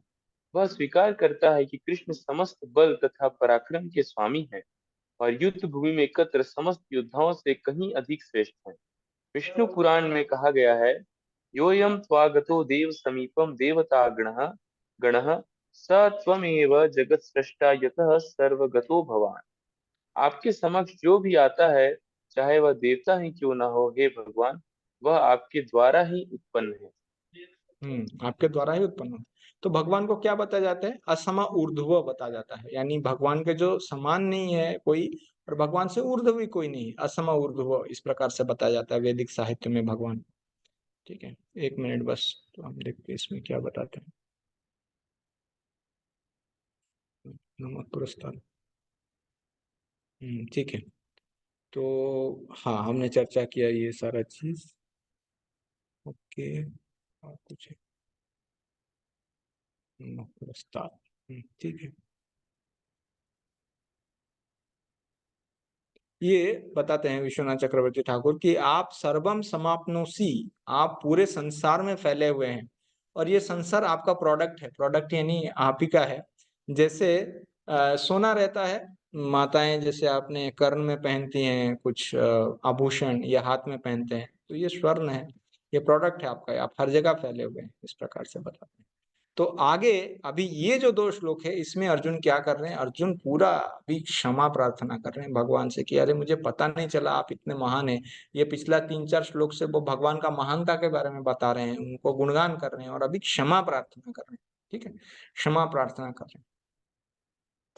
सखेति मत्वा प्रसभम यदुक्तम, हे कृष्ण हे यादव हे सखेति, अजानत महिमानं तवेदं मया प्रमादात् प्रणयेन वापि, यच्च अबाहसार्थं मत्सकृतोऽसि विहारशय्यासन भोजनेषु, एको वा अन्यो अच्युतं तद तदमक्षं तक्षेमये त्वा महाप्रमेयम।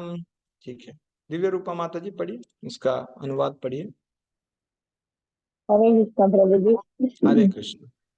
आपको अपना मित्र मानते हुए मैंने हठ पूर्वक आपको हे कृष्ण, हे यादव, हे सखा जैसे संबोधनों से पुकारा है, क्योंकि मैं आपकी महिमा को नहीं जानता था। मैंने मूर्खतावश या प्रेमवश जो कुछ भी किया है, कृपया उसके लिए मुझे क्षमा कर दे।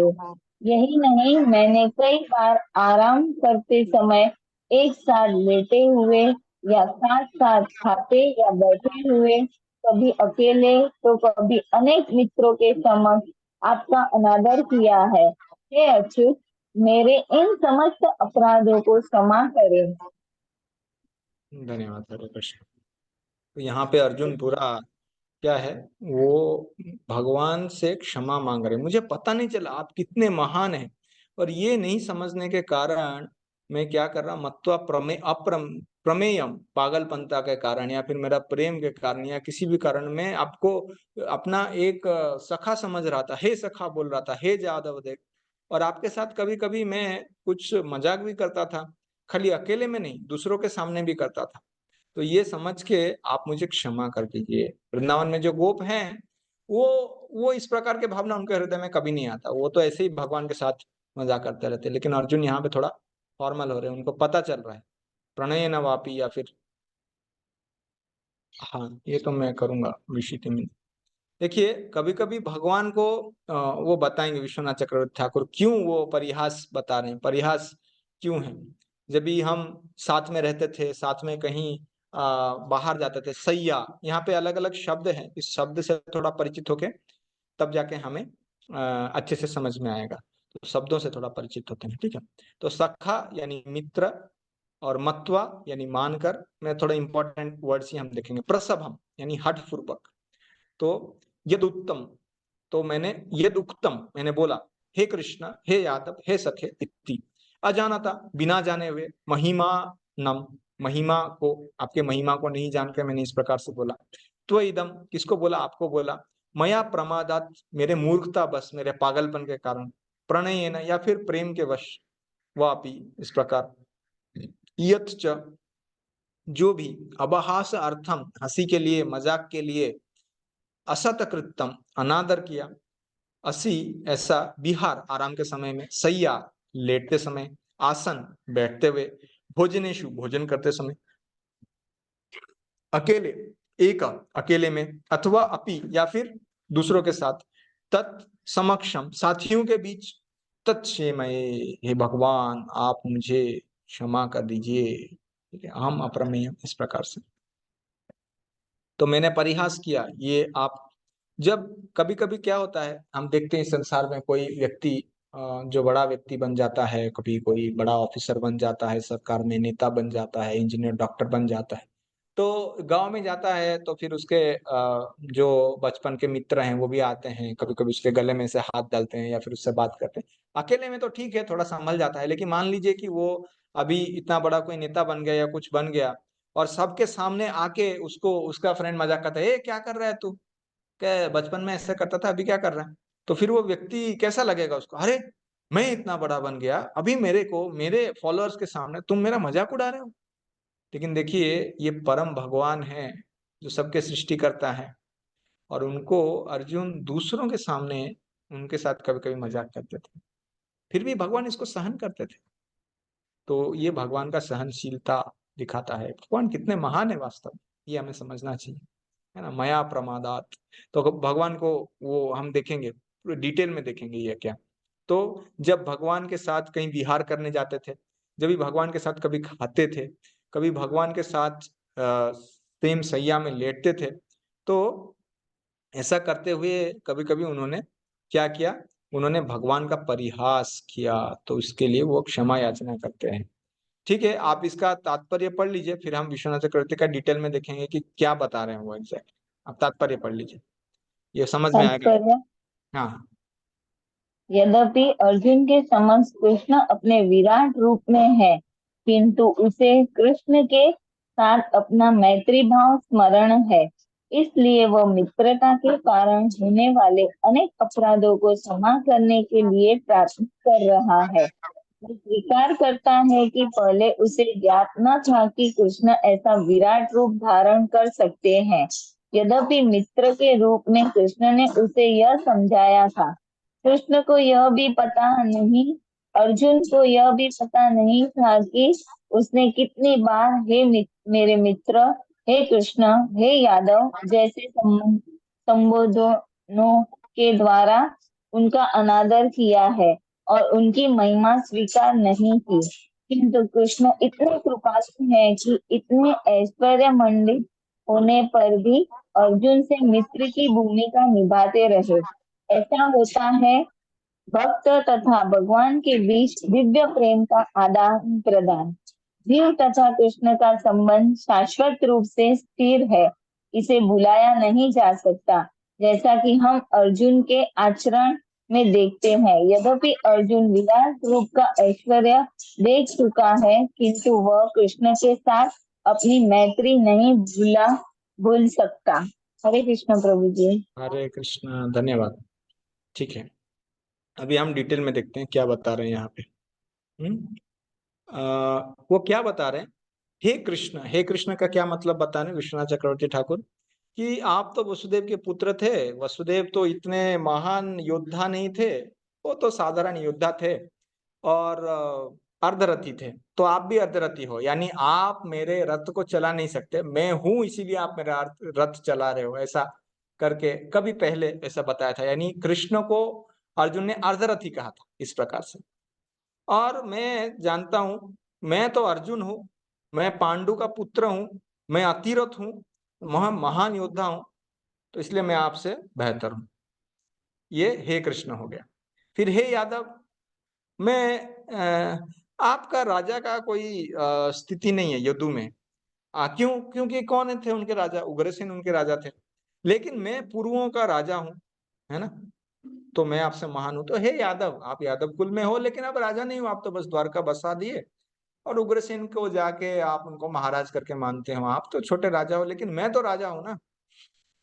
फिर हे सखे, तो मैं आपके साथ दोस्ती इसलिए कर रहा हूं, क्योंकि इसलिए नहीं कि आपके प्रपिता जो है या फिर आपका वंश जो है वो बहुत महान है, इसलिए नहीं, इसलिए कर रहा हूं कि मैं आपके साथ दोस्ती करना चाहता हूँ, यानी मैं आपके ऊपर कृपा कर रहा हूँ दोस्ती करते हुए। इस प्रकार से हे सखे, अरे मैं दोस्ती कर रहा हूँ आपके साथ। तो ये तीन चीज यहाँ पे विश्वनाथ चक्रवर्ती ठाकुर ने अच्छे से समझा है। तो प्रसव, तो इस प्रकार बताने के लिए मैं क्षमा प्रार्थना करता हूँ, है ना, या तो मेरी गलती से, या तो मेरी प्रेम से, या तो आपका विश्व रूप नहीं जानते हुए महिमान मैं आपको गलत तरीके से ये आपके साथ आदान प्रदान किया है। मैंने आपको गालियां दिया है, कभी कभी आपका मजाक उड़ाया है, ये कहते हुए कि अरे कितना सच्चा बात करता है, या फिर कितना सरल है। जैसे कभी कभी होता है ना, जैसे मित्रों के बीच में हम मजाक करते हैं, तो ब्रह्मचारी के बीच में हो, कोई भी फ्रेंड्स के बीच में हम बोलते हैं अरे वाह इतना सच्चे हो क्या तुम, ऐसा बोलते हैं ना कभी। तो कभी कभी अकेले में बोलते हैं, या कभी कभी दूसरों के सामने बोलते हैं। अभी दूसरों के सामने बोलते हैं तो वो समझ लेता है, चलो ठीक है ये मजाक कर रहे हैं। लेकिन फिर परम भगवान को यहाँ पे बोल रहे हो, परम भगवान को ही बोला था, अरे तुम इतने सच्चे हो क्या, इतने सरल हो क्या, इतने साधु हो क्या।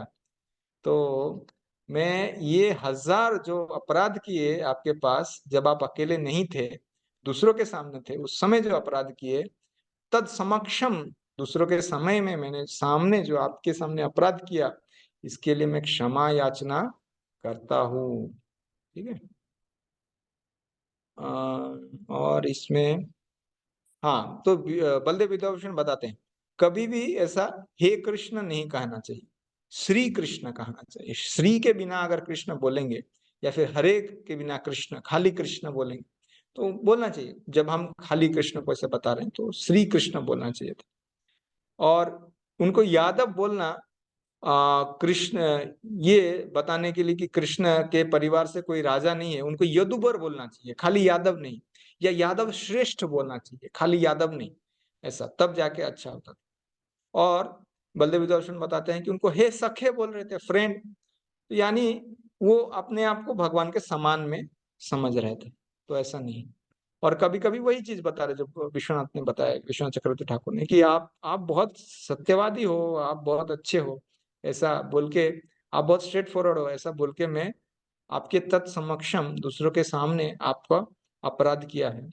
और क्योंकि आप अच्युत हो, क्योंकि आप सबके आप सबके मित्र हो, कभी भी आप उससे च्युत नहीं होते, आप मेरा अपराध क्षमा कर दीजिए, इस प्रकार से। ठीक है,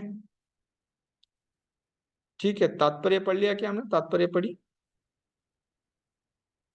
हाँ प्रभु जी पढ़ ली। पढ़ लिया, ओके ठीक है, हाँ ठीक है, ओके। नेक्स्ट श्लोक में जाते हैं।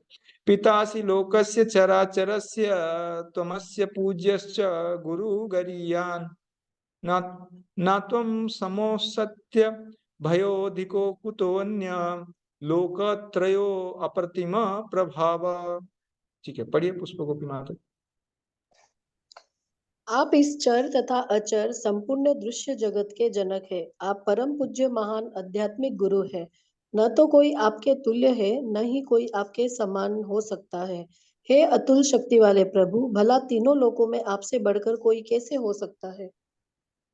तो यहाँ पे वो बता रहे हैं कि भगवान के जो अचिंत्य शक्ति है उसके बारे में बता रहे हैं। तो पितास्य लोकस्य चराचरस्य, तो अर्जुन बता रहे हैं अभी भगवान पिता हैं, तो आगे जाके वो बताएंगे कि किस प्रकार से पिता पुत्र को क्षमा याचना, पिता पुत्र को क्षमा कर देता है भले ही पुत्र कोई बदमाशी करे। तो हम देखते हैं परिवारों में या फिर हम सबका एक्सपीरियंस में इस प्रकार से होता है। और भगवान ने गीता में कहाँ पे बताया है, अहम बीज प्रदापिता, मैं ही सबका पिता हूँ। तो यहाँ पे बलदेव विद्याभूषण का है कि आप सबके पिता हैं और आप सबके गुरु हैं, और इस आपके समान कोई नहीं है, और आप अप्रतिम प्रभाव, आपका जो प्रभाव, आपका जो शक्ति है उसके आसपास कोई भी नहीं है। तो आपसे बड़ा कौन हो सकता है, न तत्समश्च अधिकश्च दृश्यते, इस प्रकार से बलदेव विद्याभूषण बता रहे। लोकस्य अप्रतिम प्रभाव, यानी आपसे बलवान कौन हो सकता है। तो भगवान का जो बल है, भगवान का जो शक्ति है, भगवान का जो प्रभाव है, उसको अच्छे से नहीं समझ पाने के कारण जो ये अपराध हुआ था, अभी अर्जुन बता रहे हैं कि ये आपका प्रभाव इतना है, कौन समझ सकता है। ठीक है, तात्पर्य पढ़िए। भगवान कृष्ण उसी प्रकार पूज्य है जिस प्रकार पुत्र द्वारा पिता पूज्य होता है। वे गुरु है क्योंकि सर्वप्रथम उन्हीं ने ब्रह्मा को वेदों का उपदेश दिया, और इस समय वे अर्जुन को भी भगवत गीता का उपदेश दे रहे हैं। अतः वे आदि गुरु है, और इस समय किसी भी प्रामाणिक गुरु को कृष्ण से प्रारंभ होने वाली गुरु परंपरा का वंशज होना चाहिए। कृष्ण का प्रतिनिधि हुए बिना कोई न तो शिक्षक और न आध्यात्मिक विषयों का गुरु हो सकता है। भगवान को सभी प्रकार से नमस्कार किया जा रहा है। उनकी महानता अपरिमेय है। कोई भी भगवान कृष्ण से बढ़कर नहीं है, क्योंकि इस लोक में या वैकुंठ लोक में कृष्ण के समान या उनसे बड़ा कोई नहीं है। सभी लोग उनसे निम्न है, कोई उनको पार नहीं कर सकता। श्वेताश्वर उपनिषद में 6.8 में कहा गया है कि न तस्य कार्यम करणम च विद्यते न तत्समश्चाभ्यधिकश्च दृश्यते। भगवान कृष्ण के भी सामान्य व्यक्ति की तरह इंद्रियां तथा शरीर है, किंतु उनके उनके लिए अपनी इंद्रियों, अपने शरीर, अपने मन तथा स्वयं में कोई अंतर नहीं रहता। जो लोग मूर्ख है वे कहते हैं कि कृष्ण अपने आत्मा, मन, हृदय तथा अन्य प्रत्येक वस्तु से भिन्न है। कृष्ण तो परम है, अतः उनके कार्य तथा शक्तियां भी सर्वश्रेष्ठ है। यह भी कहा जाता है कि यद्यपि हमारे समान उनकी इंद्रियां नहीं है, तो भी वे सारे इंद्रिय कार्य करते हैं। अतः उनकी इंद्रियां न तो सीमित है, न ही अपूर्ण है, न तो कोई उनसे बढ़कर है, न उनके तुल्य कोई है। सभी लोग उनसे घटकर है। परम पुरुष का ज्ञान, शक्ति तथा कर्म सभी कुछ दिव्य है। भगवत गीता में 4.9 में कहा गया है, जन्म कर्म च मे दिव्यम एवं यो वेति तत्वतः त्यक्ता देहम पुनर्जन्म नेति मामेति सो अर्जुना। जो कोई कृष्ण के दिव्य शरीर, कर्म तथा पूर्णता को जान लेता है, वह इस शरीर को छोड़ने के बाद उनके धाम को जाता है और फिर इस दुख में संसार में वापस नहीं आता। अतः मनुष्य को जान लेना चाहिए कि कृष्ण के कार्य अन्यों से भिन्न होते हैं। सर्वश्रेष्ठ मार्ग तो यह है कि कृष्ण के नियमों का पालन किया जाए, इससे मनुष्य सिद्ध बनेगा। यह भी कहा गया है कि कोई ऐसा नहीं जो कृष्ण का गुरु बन सके, सभी तो उनके दास है। चेतन चरितमृत आदि 5.142 से इसकी पुष्टि होती है। एकले ईश्वर कृष्ण आरस भृत्य, केवल कृष्ण ईश्वर है, शेष सभी उनके दास है। प्रत्येक व्यक्ति उनके आदेश का पालन करता है, कोई ऐसा नहीं जो उनके आदेश का उल्लंघन कर सके। प्रत्येक व्यक्ति उनकी अध्यक्षता में होने के कारण उनके निर्देश के अनुसार कार्य करता है, जैसा कि ब्रह्म संहिता में कहा गया है कि वे समस्त कारणों के कारण है। हरे हरे कृष्ण, हरे कृष्ण। तो पितास्य लोकस्य चराचरस्य, एक मिनट केवल हम देखते हैं थोड़ा। हमने तो ये चर्चा कर लिया यहाँ पे। आपको विश्वनाथ चक्रवर्ती ठाकुर बता रहे आप सबके पिता हैं, सारे चर अचर पितासी लोकस्य चर अचर अस्य, इन सबके आप पिता हैं। तो इसीलिए आपको सबसे ज्यादा प्रणाम, आपको सबसे ज्यादा वर्शिप, आपको सबसे ज्यादा ये करना चाहिए, जैसे आप गुरु भी हैं और इसलिए और भी ज्यादा आपका पूजनीय है। कोई भी आपसे समान नहीं या कोई आपसे बढ़कर तीन जगत में कोई नहीं है। ठीक है, ओके। तस्मात् प्रणम्य प्रणिधाय कायं प्रसादये त्वं अहम असं प्रसादये अहम ईड्यम प्रसादये अहम ईशम ईड्यम पिता पितेव पुत्रस्य सखेव सख्यु प्रिय प्रियस्य अर्षि देव सोढ़ुम। ठीक है, पढ़िए कोई उसका ट्रांसलेशन अनुवाद। हाँ सुमंगल साहब पढ़िए। आप प्रत्येक जीव द्वारा पूजनीय भगवान हैं, अतः मैं गिरकर सादर प्रणाम करता हूँ और आपकी कृपा की याचना करता हूँ। जिस प्रकार पिता अपने पुत्र की ढिठाई सहन करता है, या मित्र अपने मित्र की घृष्टता सह लेता है, या प्रिय अपनी प्रिया का अपराध सहन कर लेता है, उसी प्रकार आप कृपा करके मेरी त्रुटियों को सहन कर ले। धन्यवाद।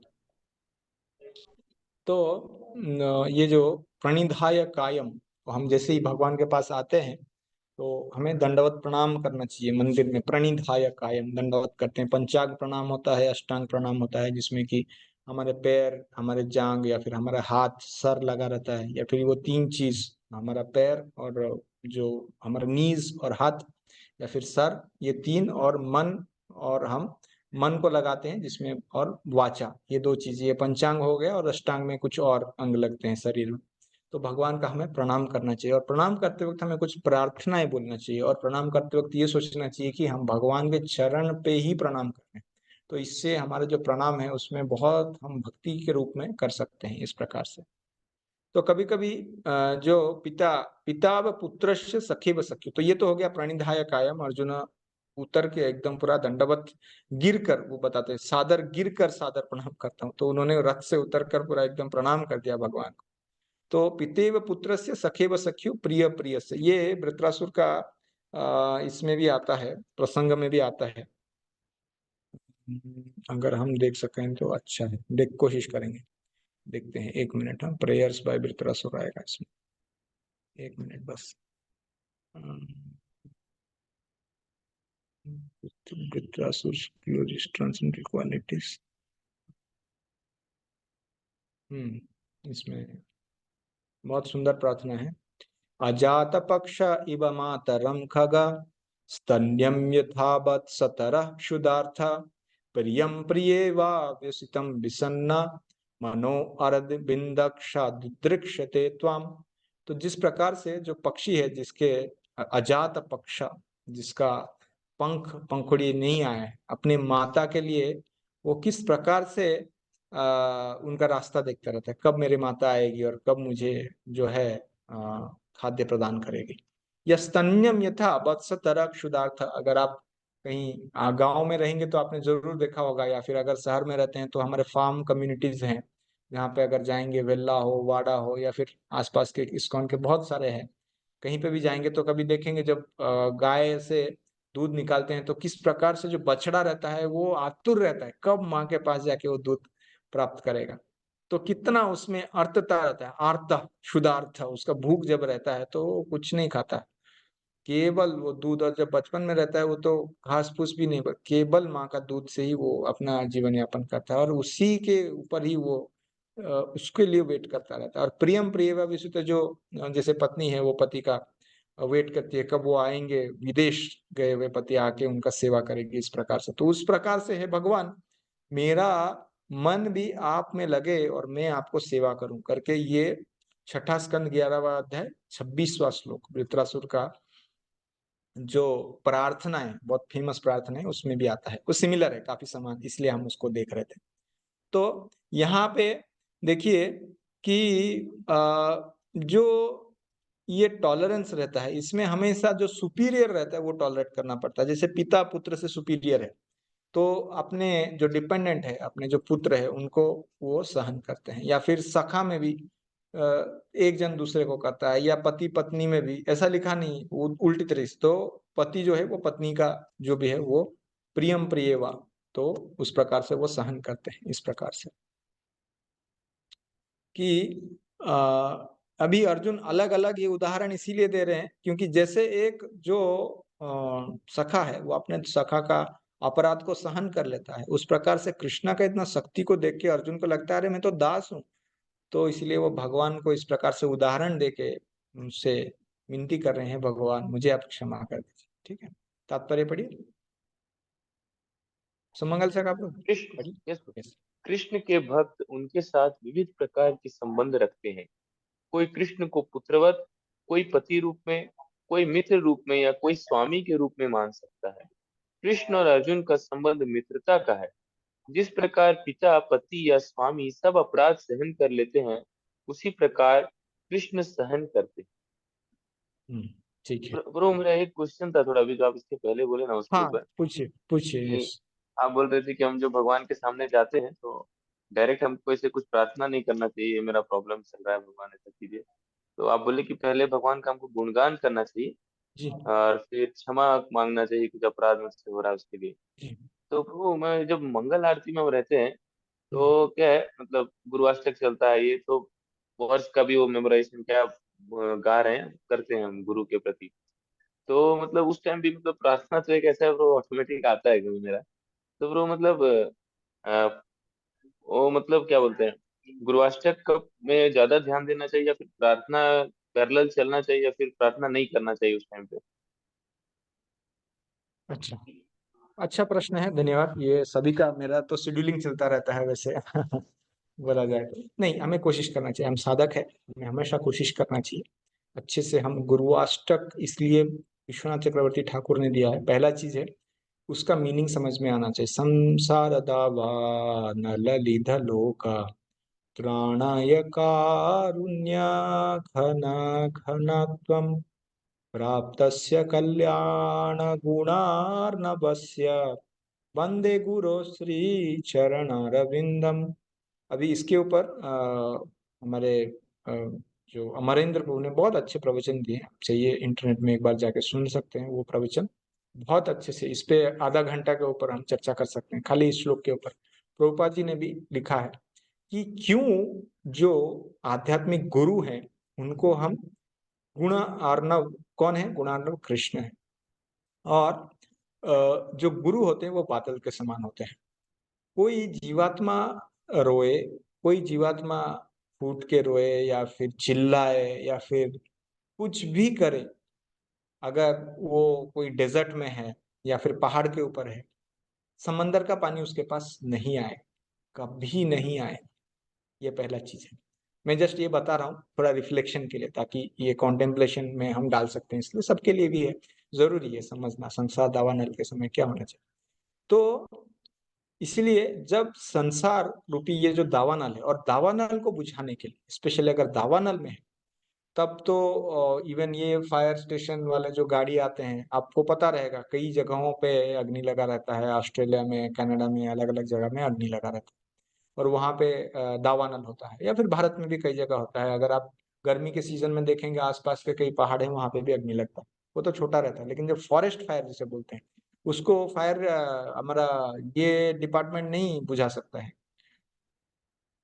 जो अग्निशमन वाले जो विभाग हैं वो इसको समन नहीं कर सकते, केवल बारिश से उसे समन कर सकता है। या फिर समंदर से अगर उतना सारा पानी आए, तो वहां पे फंसा हुआ व्यक्ति अगर समंदर का पानी चाहे, समंदर का पानी उसके पास आएगा नहीं, पहला चीज। और ऊपर से इतना बड़ा दावा नहीं, ये कैसे बुझेगा? ये तो कभी बुझ नहीं सकता। केवल अगर बादल आके बारिश करें, घना घनात्वम, वो बारिश करेंगे, तब जाके ये बुझेगा। संसार दावानल, सबके हृदय में संसार का दावानल, काम क्रोध लोभ मोह मात्सर्य का अनल का अग्नि लगा हुआ है। तो गुरु के वाणी से, गुरु के वाणी का श्रवण करने से ये जो दावानल है ये धीरे धीरे धीरे धीरे बुझ जाएगा। और ये जो घना घनात्म है, ये पहला प्रॉब्लम स्टेटमेंट बोलते हैं। अमोल, क्या नाम है, अमरेंद्र प्रभु, हाँ ये अमरेंद्र, तो बताते हैं प्रॉब्लम स्टेटमेंट। इससे तो प्रॉब्लम है कि संसार दावानल है, अरे यहाँ पे कैसे कोई रह सकता है। त्राणय कारुण्य घना घन, तो अपने करुणा से, बहुत करुणा से गुरु क्या करते हैं, कृष्ण से कृपा लेके आते हैं, कृष्ण का ज्ञान लेके आते हैं। वो कृपा, कृष्ण का कृपा किस प्रकार से बरसाते हैं, वो अगला 7 श्लोक में वो बताते हैं। जो गुरु अष्टकम का अगला 7 श्लोक है, उसमें कृष्ण का कृपा के बारे में वर्णन आता है, कैसे गुरु कृष्ण का कृपा प्रदान करते हैं। अगला श्लोक उसका सोल्यूशन बताएगा, नाम संकीर्तन। फिर उसका अगला श्लोक में विग्रह सेवा, फिर उसका अगला श्लोक में प्रसाद सेवा, फिर उसका अगला श्लोक में राधा कृष्ण का सेवा, फिर उसका अगला श्लोक में गुरु किस प्रकार से अंतरंग सेवा करते हैं, और गुरु किस प्रकार से मंगल करते हैं शिष्य का, कि उनमें भी हरित्वम जो है, उनमें भी दुख हरने का शक्ति रहता है, हरि के जैसा शक्ति है, और अंत में गुरु का शरण में जाना चाहिए, इस प्रकार से वो बताते हैं। तो ये घन घनात्म का मतलब है, गुरु बार बार क्या करते हैं, बार बार श्रवण और कीर्तन का मौका अपने शिष्यों को देते हैं। आप इस्कॉन में देखिए, ये किस प्रकार से प्रभुपाद जी ने तो किया है कि हर दिन हम सबके लिए भागवत कक्षा करके रखा है, ये सुबह का कार्यक्रम करके रखा है, जिसमें हम हरि नाम लेते हैं। हम अलग अलग भक्ति के 64 अंगों में से 40 अंग ये मॉर्निंग प्रोग्राम सुबह का कार्यक्रम में करते हैं। और उसके साथ साथ इस प्रकार से अलग अलग कक्षाएं होती है, अलग अलग गेस्ट आते हैं जो कि भागवत कक्षा देते हैं, जिससे बार बार ये श्रवण करते हैं। ये बार बार श्रवण कौन कर रहे हैं, शिष्य का जीवन में गुरु उसको अरेंज करके दे रहे हैं उसको, ताकि बार बार सुनने से क्या होगा, ये संसार दावानल बुझ जाएगा। तो इसीलिए मॉर्निंग प्रोग्राम मंगल आरती गुरुवाष्टकम के समय हमें पहला चीज है, इन सब श्लोकों को बहुत अच्छे से इसका मतलब समझना चाहिए। 8 श्लोकों को अच्छे से उसको समझना चाहिए, वर्ड बाय वर्ड मीनिंग समझना चाहिए, पहला चीज। तो ये पहला लेवल ऑफ मेडिटेशन हो गया। दूसरा लेवल ऑफ मेडिटेशन हो गया, उसका मीनिंग भी आना चाहिए कि उसका ओवरऑल मीनिंग क्या है। और तीसरा है कि उसका, जैसे ये कॉन्टेक्सचुअल मीनिंग है, जैसे हम बता रहे थे, ये डिस्क्रिप्शन है, वो क्या है। और सबसे इंपॉर्टेंट, शिष्यों का अपने गुरु से रिलेटेड, जो भी अपने गुरु महाराज है उनके रिलेटेड, उनके लाइफ में कुछ पास्ट टाइम्स याद करने चाहिए। मतलब वो लास्ट में आता है, लेकिन ये सबके साथ साथ होना चाहिए। ऐसा नहीं कि हम वो याद करते करते ये शब्दों को भूल गए या फिर मीनिंग को भूल गए। तो ये मेडिटेशन है, ये एक ध्यान है। गुरु किस प्रकार से अपने, अभी सभी इस्कॉन के सारे गुरु हैं और सारे सबके जीवन में बहुत, उनके दिव्य जीवनों में बहुत सारे लीलाएं हैं, तो वो लीला श्रवण करना चाहिए कि संसार दावानल में अपने गुरु के जीवन से कैसे जान सकता हूँ, किस प्रकार से मेरे गुरु महाराज मुझे जो है ये संसार दावानल से रक्षा कर रहे हैं, ये समझना चाहिए, इसको याद करना चाहिए, अलग अलग लीलाएं गुरु का याद करना चाहिए। तो उस समय पे प्रार्थना तो करना नहीं चाहिए। फिर जो हरे कृष्ण महामंत्र है, उस समय हरे कृष्ण महामंत्र जप करना चाहिए। लेकिन कोई प्रार्थना हो, क्योंकि हरे कृष्ण महामंत्र भी एक प्रार्थना है, तो प्रार्थना उसमें किया जा सकता है प्रार्थना के मूड में, लेकिन गुरु अष्टकम के समय तो प्रार्थना करना ही नहीं चाहिए। हरे कृष्ण महामंत्र के समय कर सकते हैं, लेकिन श्रवण भी कर सकते हैं। हरे कृष्ण महामंत्र एक प्रार्थना है, और अगर आपका प्रार्थना भाव है, उस भाव में आप हरे कृष्ण महामंत्र जप कर सकते हैं।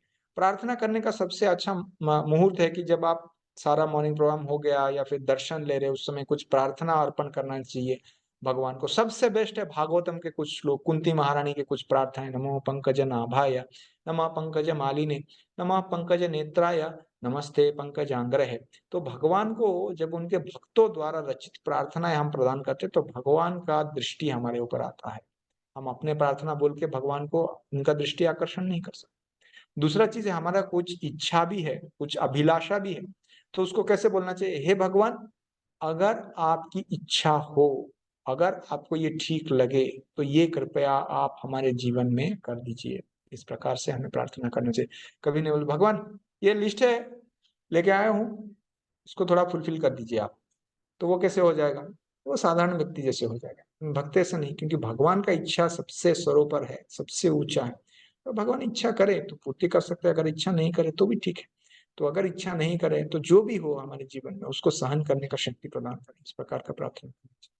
ठीक है ब्रो, हरे कृष्ण। हाँ हाँ ब्रो, थैंक यू, बहुत बहुत अच्छा सीखने को हरे मिला। कृष्ण, हरे कृष्ण। ठीक है, तो ये तात्पर्य हो गए, अगला नहीं नहीं श्लोक। सर, हाँ ठीक है, तात्पर्य। कृष्ण के भक्त, अच्छा हाँ हो गया, बता करो। ओके ठीक है। ये जो लास्ट आज का श्लोक है, इसको देख के हम यहीं पे अंत करें।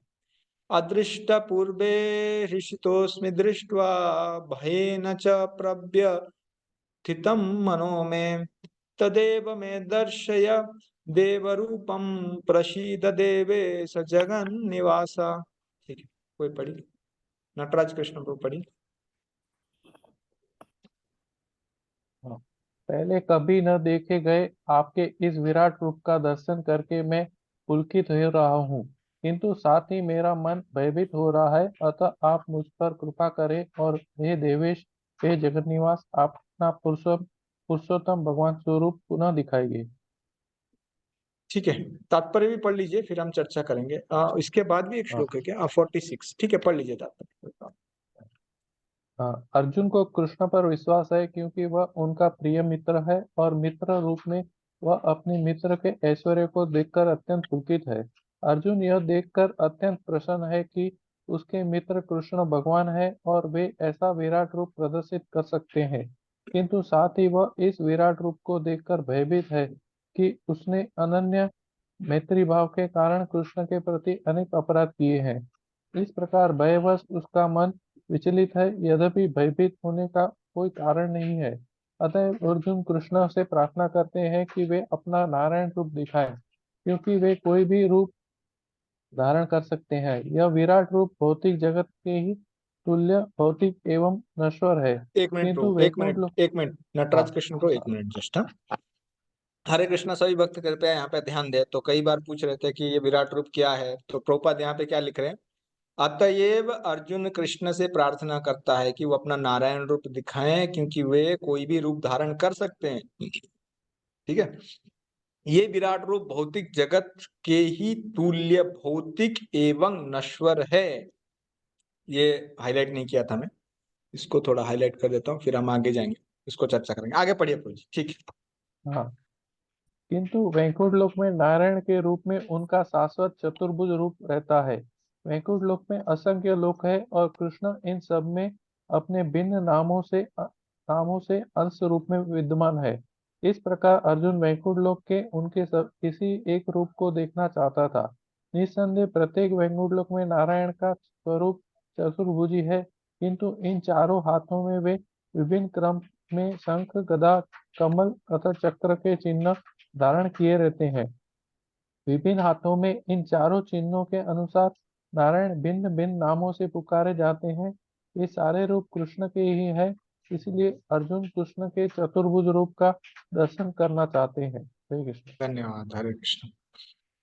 तो देखिए, तो यहाँ पे अदृष्ट पूर्व, तो भगवान को अभी वो बोल रहे हैं कि हे भगवान, आप ये जो रूप देखना चाहते हैं, मैं आपका रूप देखने के लिए आनंदित हूँ। आनंदित किस लिए हूँ? ऋषितोस्मि, क्यों? क्योंकि अरे आप इतने महान हैं, मेरे सखा थे, मुझे पता नहीं था कि आप इतने महान हैं। और ऋषितो, लेकिन भयनो भी है, भयनो ऋषितो भी है और भयन भी। भयन क्यों है? अरे इतना भयंकर रूप देख के मैं भयभीत हूँ।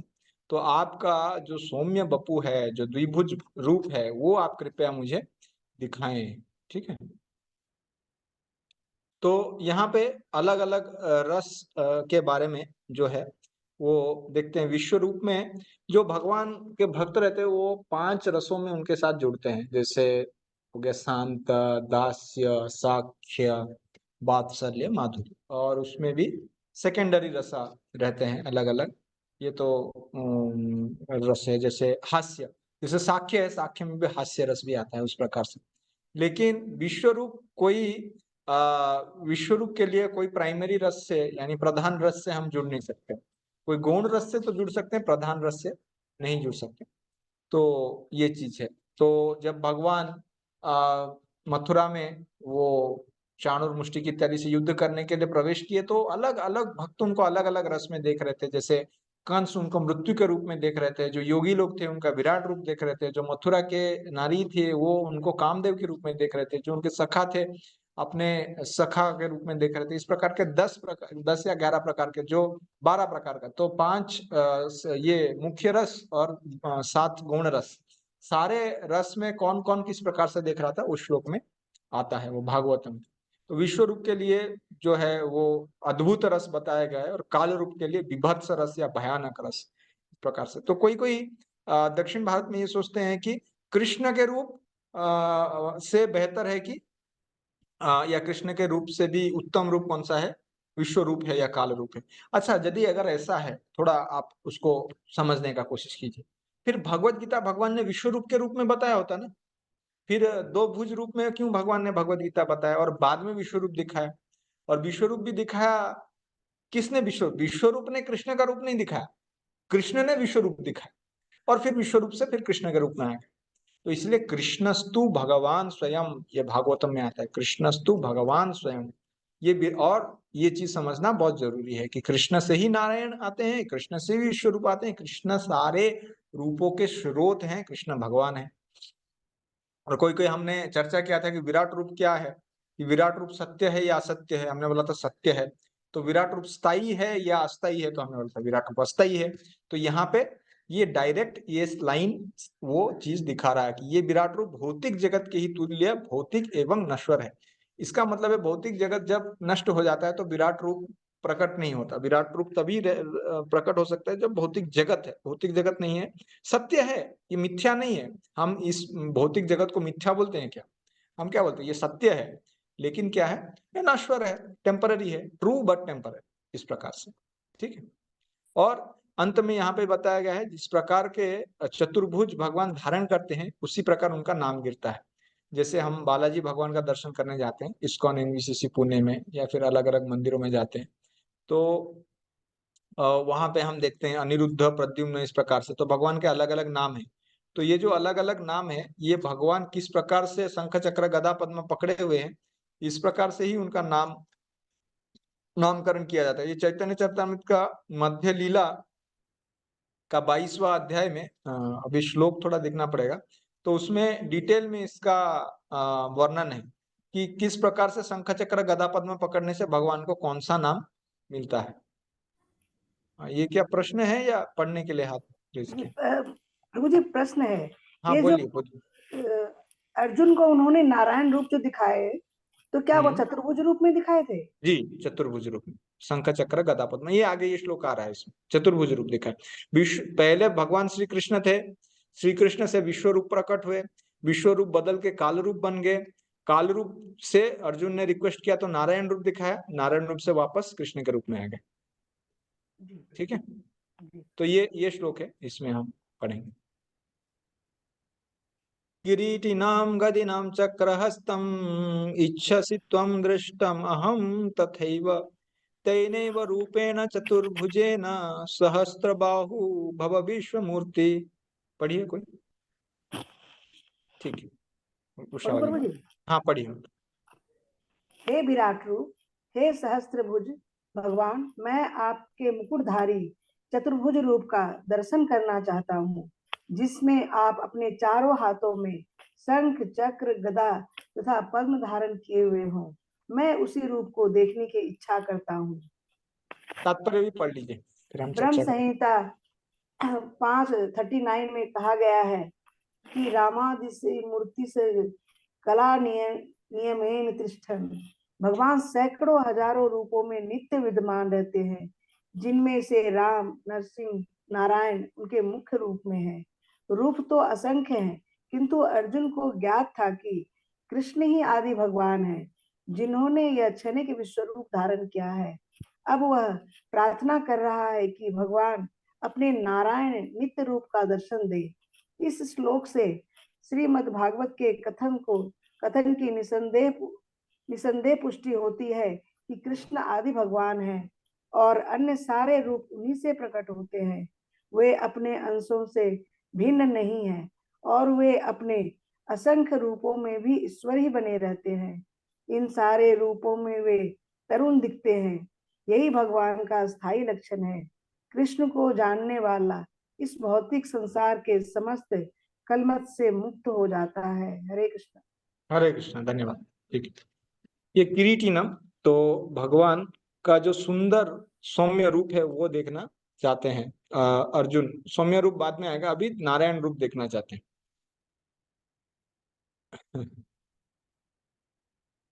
ठीक है। तो अर्जुन बहुत आनंदित है कि कृष्ण इतने शक्तिशाली है और इतना प्रकार का रूप दिखा रहे हैं, लेकिन उसको देखते हुए उनका हृदय में थोड़ा जो है भय आया है। अभी वो भगवान से बोल रहे हैं कि भगवान ये सहस्त्र बाहु ये आप मत दिखाइए, अभी चतुर्भुज रूप दिखाइए जिसमें ये नारायण रूप आता है। इस प्रकार का रूप देखने का वो इच्छा प्रकाश कर रहे हैं। थोड़ा देखते हैं हम बाकी यहाँ पे क्या लिखा है।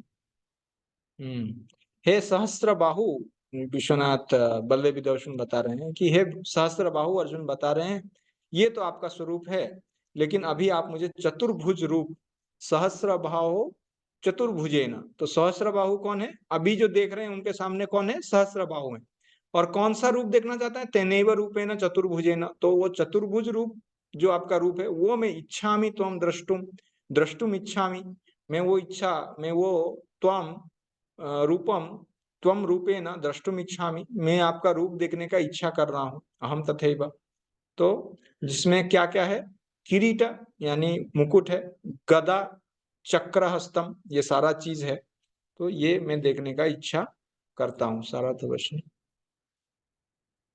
इसमें क्या बताता है किरीट न, कि आप ये विश्वनाथ चक्रवर्ती ठाकुर बताना कि आपका जो स्वरूप है इसमें शक्ति है, इसमें बहुत सारे रस हैं जो मेरे मन को और चक्षु को आनंद देता है, लेकिन आप वसुदेव के पुत्र के रूप में जब लीलाएं करते हैं वो मुझे आनंद देता है, ये रूप नहीं देता है। ये रूप, this majestic form is distasteful to my mind and I, ये जो आप विशाल महान रूप दिखा रहे हो इसमें मुझे कोई रुचि नहीं है। ये शायद देवताओं के साथ कुछ हो, लेकिन ये मेरे लिए नहीं। तो मैं तो वही देखना चाहता हूँ रूप जिसमें आप मुकुट पहने हुए हो, और अपने पिता को जो स्वरूप आपने दर्शन दिया था मथुरा में, वही स्वरूप मैं देखना चाहता हूँ। ये हजार हस्त और सहस्र बाहु वाले रूप में देखना नहीं चाहता हूँ। ठीक है, तो आज यहीं पे हम विराम देते हैं, और आगे हम कल 47 से लेके 55 तक हम चर्चा करेंगे। एक मिनट, ये कहाँ गया? तो ठीक है, किसी का कोई प्रश्न है? नहीं तो हम यहीं पे विराम देते हैं। पुष्प गोपी माता जी, कोई प्रश्न है आपका या फिर पढ़ने के लिए हाथ रेस किया? मुझे रिकॉर्डिंग टाइम पे मिलती नहीं है, वो लास्ट क्लास की तो बहुत सारी रिकॉर्डिंग भी पेंडिंग है। उसमें आपने ओपन बुक का क्वेश्चन क्लियर किया था तो वो हमें सुनना था, वो रिकॉर्डिंग तो अभी तक मिला ही नहीं है। प्रशांत प्रभु को मैसेज भी किया था ग्रुप में, पर कोई रिस्पॉन्स नहीं मिला। हाँ प्रभु जी, हम्म, हरे कृष्णा। हाँ बोलिए प्रभु जी, मेरा बीवीआरवी में बात हुआ है प्रभु जी। जी। वो एक्चुअली क्या हो क्या रहा है कि वो लोग है ना, दो ऑप्शन दिया था। एक तो ड्राइव में वो रिकॉर्डिंग दे सकते हैं, जी या अदर देन वो यूट्यूब में प्लेलिस्ट बना के दे सकते हैं। जी। तो अभी ड्राइव्स क्या है अपने फुल हो गए हैं, तो उन्होंने ओके, कहा था कि वो यूट्यूब में उसका अपलोड करके उसके रिकॉर्डिंग्स, सारे रिकॉर्डिंग्स को यूट्यूब में अपलोड करके वो देने वाले हैं। So I am waiting for them to share that. ये जस्ट मेरा 2 दिन पहले ही बात हुआ नहीं था। देखिए, हाँ ठीक है, कोई बात नहीं। देखिए, कोई मुश्किल भी है पुष्पगोपी माता जी, अगर आपको ओपन बुक के बारे में मैं चर्चा करता हूँ उसको हम एक बार, और एक सेशन, लास्ट सेशन में भी, जिस दिन हम अगला सैटरडे को मैं 12वां अध्याय का 1 से 8 का श्लोक लूंगा, उस समय थोड़ा समय रहेगा हमारे पास। उतना समय नहीं, 2 घंटा पूरा शायद नहीं लगे, आधा घंटा रहेगा। तो उसमें किसी को भी कुछ प्रश्न है, किसी का भी कुछ मिस हुआ है, कोई भी कुछ है, उसमें आप पूछ लीजिए। तो अगला फिर संडे को ज्यादा समय लगेगा, क्योंकि 12 अध्याय का 8 से लेके 20वां श्लोक तक चर्चा करेंगे। ठीक है, ठीक है प्रभु जी। ओके, हरे कृष्ण। नंदरानी माता जी, कोई प्रश्न है? प्रभु जी, एग्जाम का क्या टेंटेटिव डेट रहेगा? आई थिंक कि जब हमारा ये कंप्लीट होगा, ये है अगला संडे तक mostly it will get completed, and उसके बाद फिर श्लोका टेस्ट रहेगा। I will have to check once with Narasimha Avatar Prabhu, तो he will let you know, या फिर मैं प्रशांतों को ये कर देता हूँ। ठीक है, थोड़ा सा प्रभु जी ये था कि मार्च सेकेंड वीक में, मतलब 13 मार्च से 20 मार्च तक बच्चों के फाइनल एग्जाम्स हैं, तो उसके लिए हम थोड़ा सा कंसर्न थे। I don't know other matajis are also concern और नॉट, नहीं तो चलेगा, मुझे कुछ ऐसा प्रॉब्लम नहीं है अगर सबका कंसर्न नहीं है तो। फाइनल एग्जाम्स वो है तो बच्चों डिसाइड के। कर सकते हैं, ऐसा कुछ नहीं। वो तो एक ही सैटरडे संडे आ रहे हैं ना उसमें। हाँ प्रभु जी। 13 हरे कृष्णा प्रभु जी, प्रभु जी टाइम थोड़ा टाइम। चाहिए। कौन बात कर रहे हैं? साध्वी लक्ष्मी। हाँ बोलिए माता जी। प्रभु जी टाइम तो चाहिए। हाँ ठीक है ना, टाइम प्रदान कर सकते हैं, उसमें कुछ प्रॉब्लम नहीं है। प्रभु जी से बात करके हम कुछ टाइम सेट कर सकते हैं, फिर वी कैन स्टार्ट। अगर 1 हफ्ता 2 हफ्ता, अगर 13 से लेके 20 माता जी बोल रहे हैं, तो फिर 23 24 को कर सकते हैं। ठीक है प्रभु जी। फिर अगला, उसके बाद अगला चालू होगा। ठीक है, जी प्रभु जी। ठीक है प्रभु जी। तो जिसका तो आई होप कि ये हो गया, तो यहीं पे एंड कर सकते हैं। जय श्रीमद् भगवद गीता की, ग्रंथराज श्रीमद् भगवद गीता की जय, श्रील प्रभुपाद की जय, अनंत कोटि वैष्णव वृंद की जय, गौर प्रेमानंद। हरि हरि।